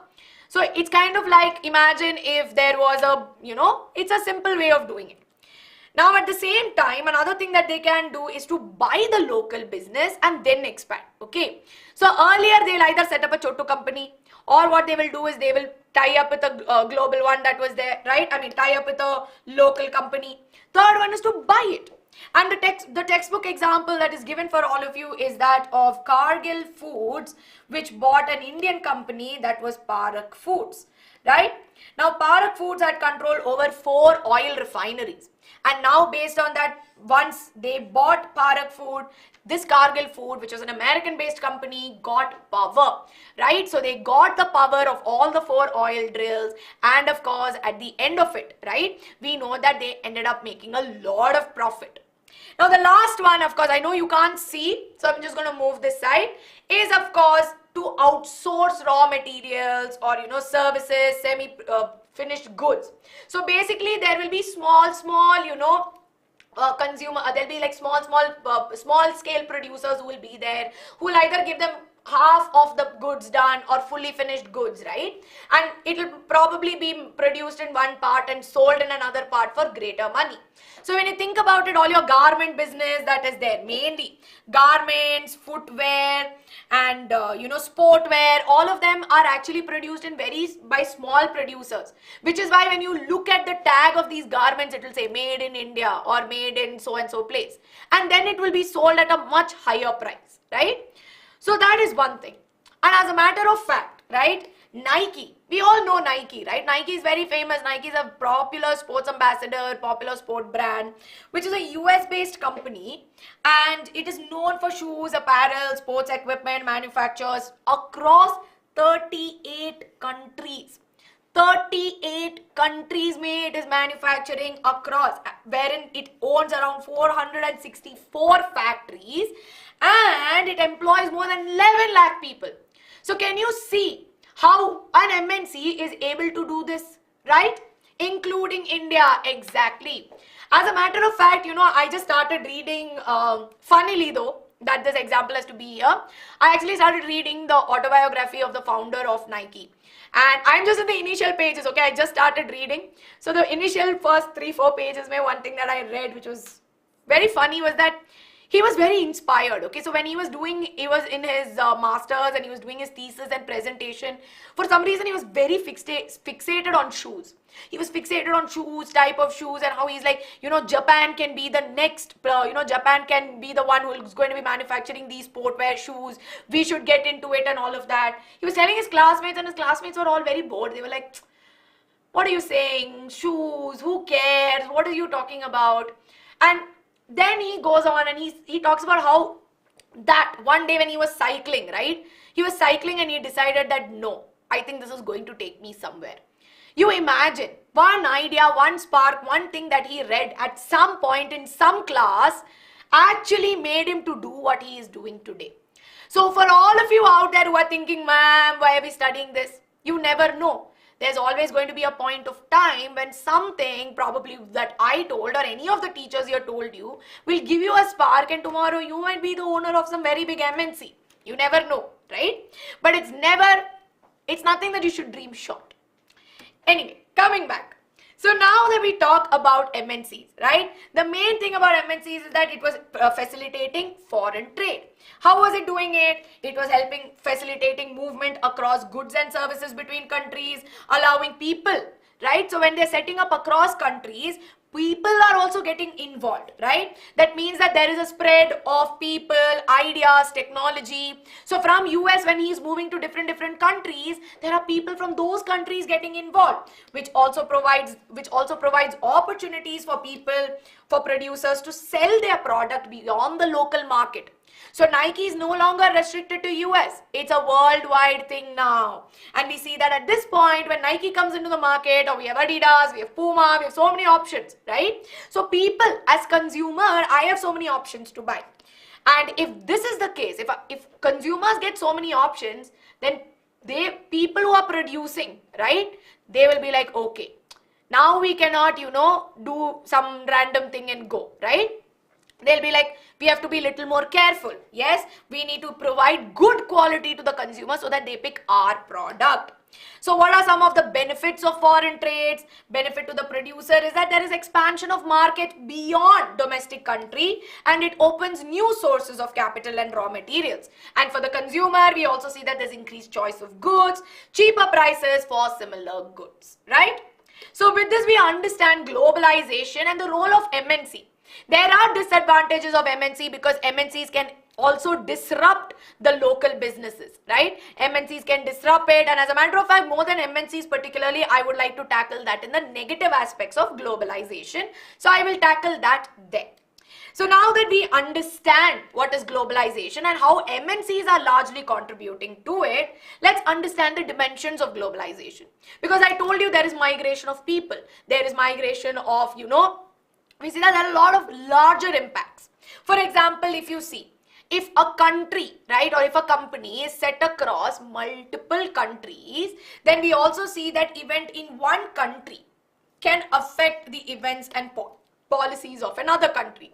So imagine if there's one in India, or basically maybe, production is set up here, but assembling is set up in another country and something else is set up there.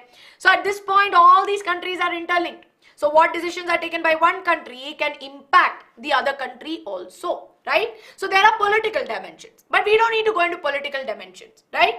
Cultural dimensions are there because, of course, when countries are interacting, right? If you look at it right now in US, so many Indian countries are there, right? And we know that there's a lot of Indian influence, there's a lot of European influence. So the whole world becomes like a melting pot of culture. Culture is no longer restricted to one company, it moves on, it expands. Through MNC, culture also expands on a social front. Then, of course, we have economic dimension, is the dimension that we need to be concerned of how there is flow of goods, flow of services, and flow of capital. Very, very important to understand this. Now, when you talk about economic dimensions of globalization, we know, right, one place it's produced, another place it is sold, right? All of this is happening, right? Flow of goods and services are happening through trade. But we also see that there is flow of money that is coming into different countries through investment. And mainly, we also see that there is migration of people. Right? So we see that there is migration of people from one country to another in search of better job opportunities, in search of better job opportunities, better education, better quality of life. So what is the fuel that drives, right? Or what are the things that go ahead and that impact globalization? So one is technology, right? Because advancements in technology, especially in information and communication technology, what have we observed? When there is so much of updation, or I would say so much of advancement, especially with information technology, when you talk about it, we know the internet has changed everything. Now, over time, if you see, there's AI and everything coming up that's constantly going to change the way we're going to be looking at things, right? And of course, we also see that communication has become easier. We're a phone call away. Internet has also made people closer. And we also see that now we have emails and everything that makes things faster to communicate things. For people who are far time zones away, it's easy to communicate.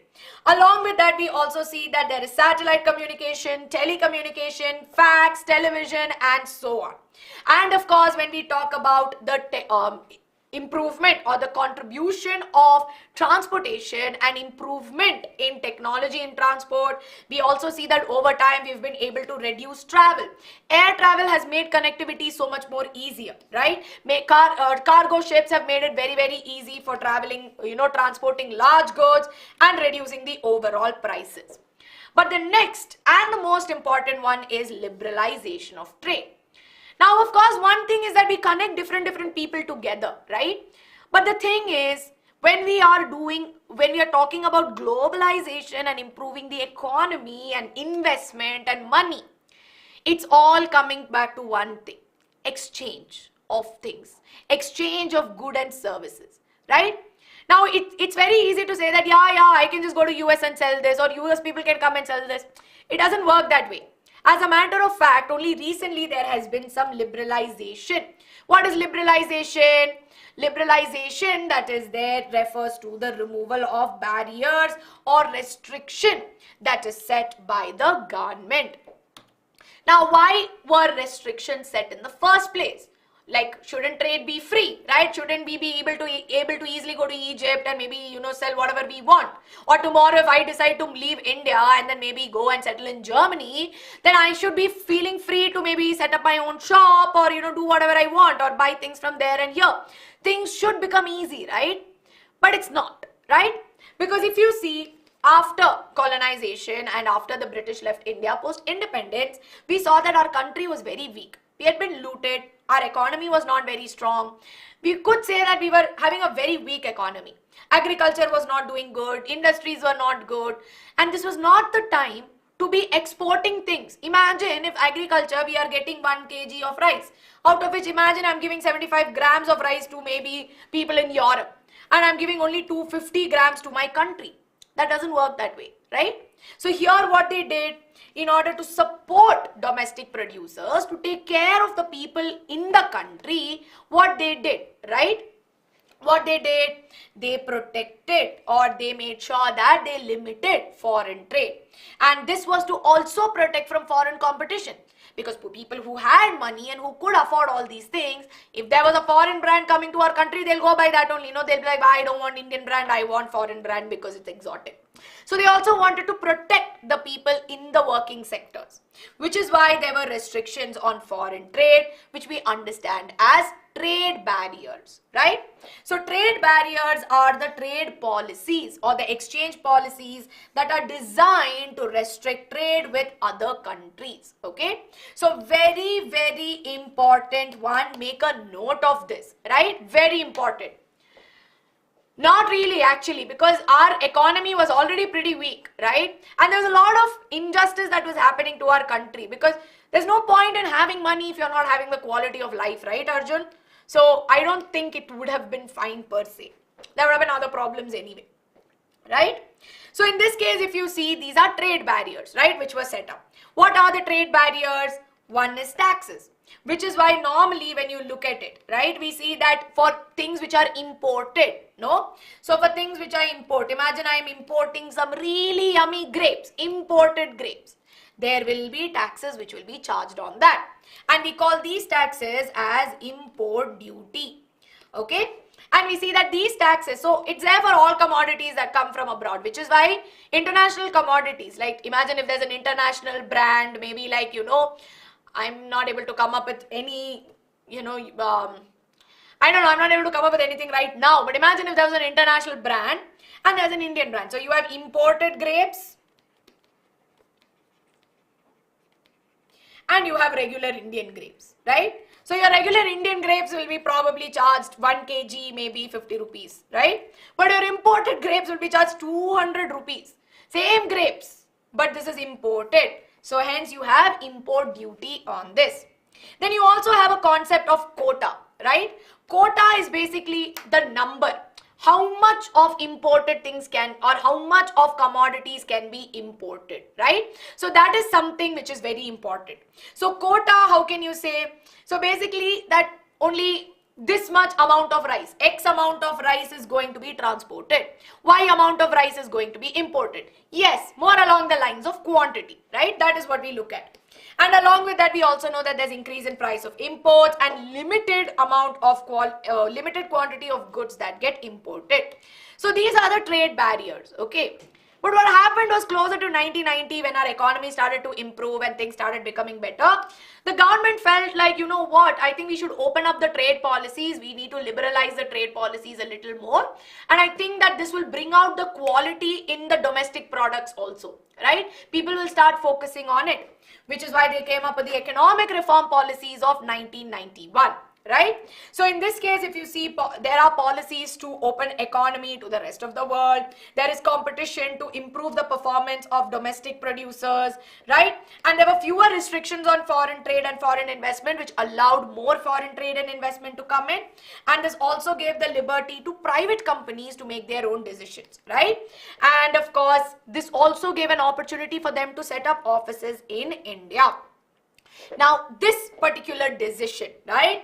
Now, India was backed by a very powerful organization, which is the World Trade Organization. So, when they came up with these new economic reforms and they said, you know what, I think this is going to work, World Trade Organization backed it, right? And they supported India's liberalization policies. It promoted free trade. I mean, what they stand for, right? World trade.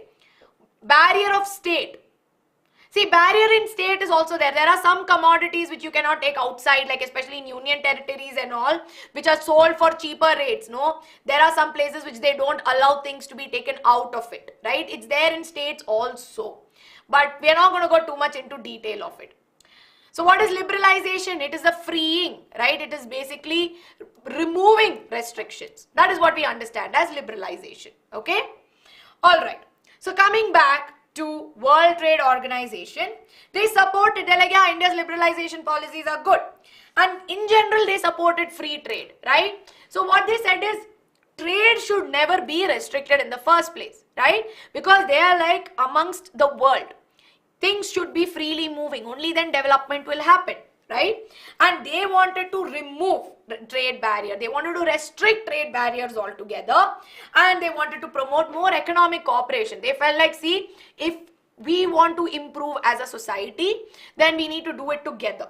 And it includes around 164 member countries that have come into it.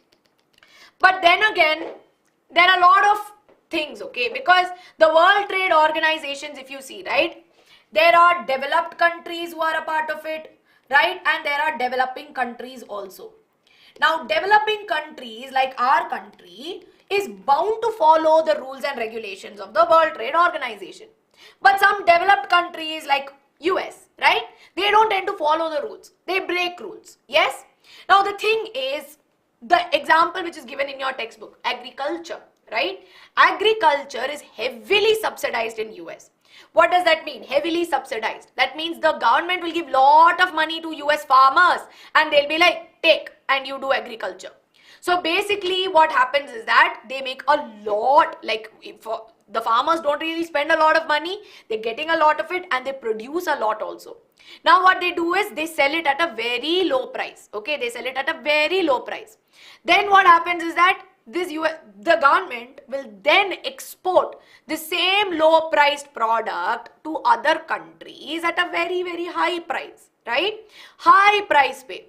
Now this is breaking it, because ideally it should be free or it needs to come at the same rate. But now because it's government subsidized, this is going up. So now it's a problem, right? And now the people are like, why are you doing this? So many such things exist. So globalization is an ongoing process. There are so many things that still need to be worked upon, right? So many policies that we need to do. So that's one thing. Now, when we talk about globalization in our country, right? What are the positive impacts of it? First and foremost, because there are so many competitors, there is improved quality and there are very low prices of product. And as a result, there is competition between the producers such that there can be better quality. Today, if you don't get something of good quality, you will be like, why am I spending so much? I would rather spend in a place where I get money, right? And we also see that there are more choices available for the consumer.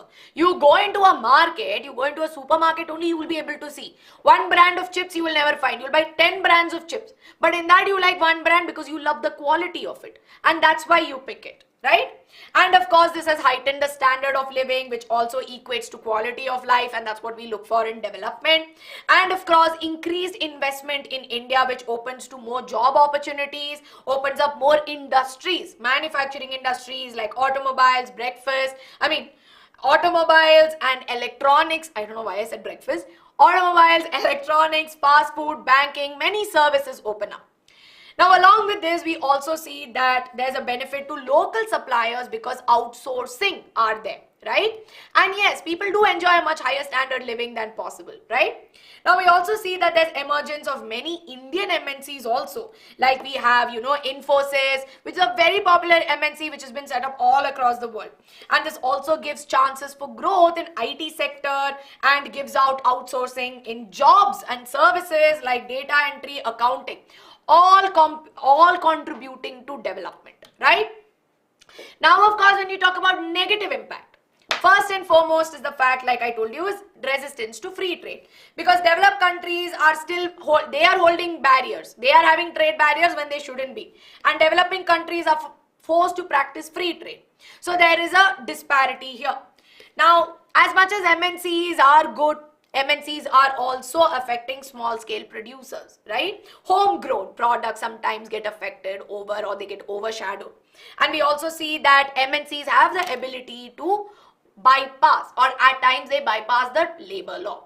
So what happens is that if they say that we will get 50,000 things done by one day, irrespective of respecting time and effort, they will get it done. Right? So there is no proper implementation of the labor law. And there is, of course, lack of job security. So when you talk about globalization, we know that if we need to talk about globalization for everybody, what is the future? Implementing labor laws, making sure that we invest in people having a good skill set, empowering small scale producers, improving financial facilities, making sure that the World Trade Center Organization is monitoring the working of the developed and developing countries, and most important for you guys, being aware that these are things which are happening, right? So this is very, very important. Now, in this particular PDF that I will be sharing with you on Telegram, there are some questions which you can practice as well, right? So I'm going through this quickly so that you can have a look. So these are questions which you can practice at your own pace. Telegram link is there in the description box below. You can practice them, and I'll be coming very soon with the geography and economics crash course for grade 10. And I hope with this you are clear with economics. So with this, everybody, we come to the end of today's class. I know it has been a stretch of 4 hours, but how is the confidence level? How are you all feeling now? Do you feel like, ma'am, we got this, we can do this, right? Yes, very good, Arjun, very good. Yes. So everybody, if you enjoyed today's class, if you found this helpful, please let us know by dropping it in the comments as well, because you know that your comments really matter, right? And I hope that you're all fully confident. Do very, very well in your pre-boards, and don't worry, right? Don't take tension. But yes, and I know the last part was a little fast, but don't worry. If you subscribe to our channel, I'm going to come up with another crash course for this. And in the crash course, like I promised for geography, I will go in reverse. I will start with the last chapter and then I'll go to the first chapter, so that those chapters are also completed properly. So everyone, here's a quick reminder to register for Khusbhu Ma'am and Kriti Ma'am's webinar on the last 30-day roadmap to score 95% in your boards. This will definitely help you. You know that the link is there in the description, and it's happening on 15th of Jan at 12:30 p.m. Shreya, because we're running short of time and you have a class at 4 p.m. again, what I'm going to do is you can practice the questions by yourself. In the PDF, you can have a look. The questions and the answers are there, so don't worry. And what I will do is these questions again I will do when I do the economic session for crash course. I will do the same questions, so don't worry about it. These questions will not go missed. And you all know that we've got you covered, right? We don't say this lightly because we really mean it. And like I told you in the beginning of the class, this is not that you are giving this boards alone. You are not giving SST or bio exam alone. It's as good as Ankita ma'am, me, Tarana ma'am, all of us writing the exam. So all of us are in it with you. So all we request in turn is for you to subscribe to our channel, share this video, and just trust us, right? right? We've got you covered. And quick reminder, everybody, on Quiz Masters that's happening on 28th of Jan. It's being hosted by Tarana Ma'am this time. So please, link is there in the description below. And with this, I come to the end. So please, I hope you've liked this video, share it and subscribe to our channel. I wish you all the very best for your pre-boards. I know you will do well. My blessings and my prayers are with you at all times. Yes? Everybody, please take care. I will see you all soon. Up until then, bye everybody. Lots of love.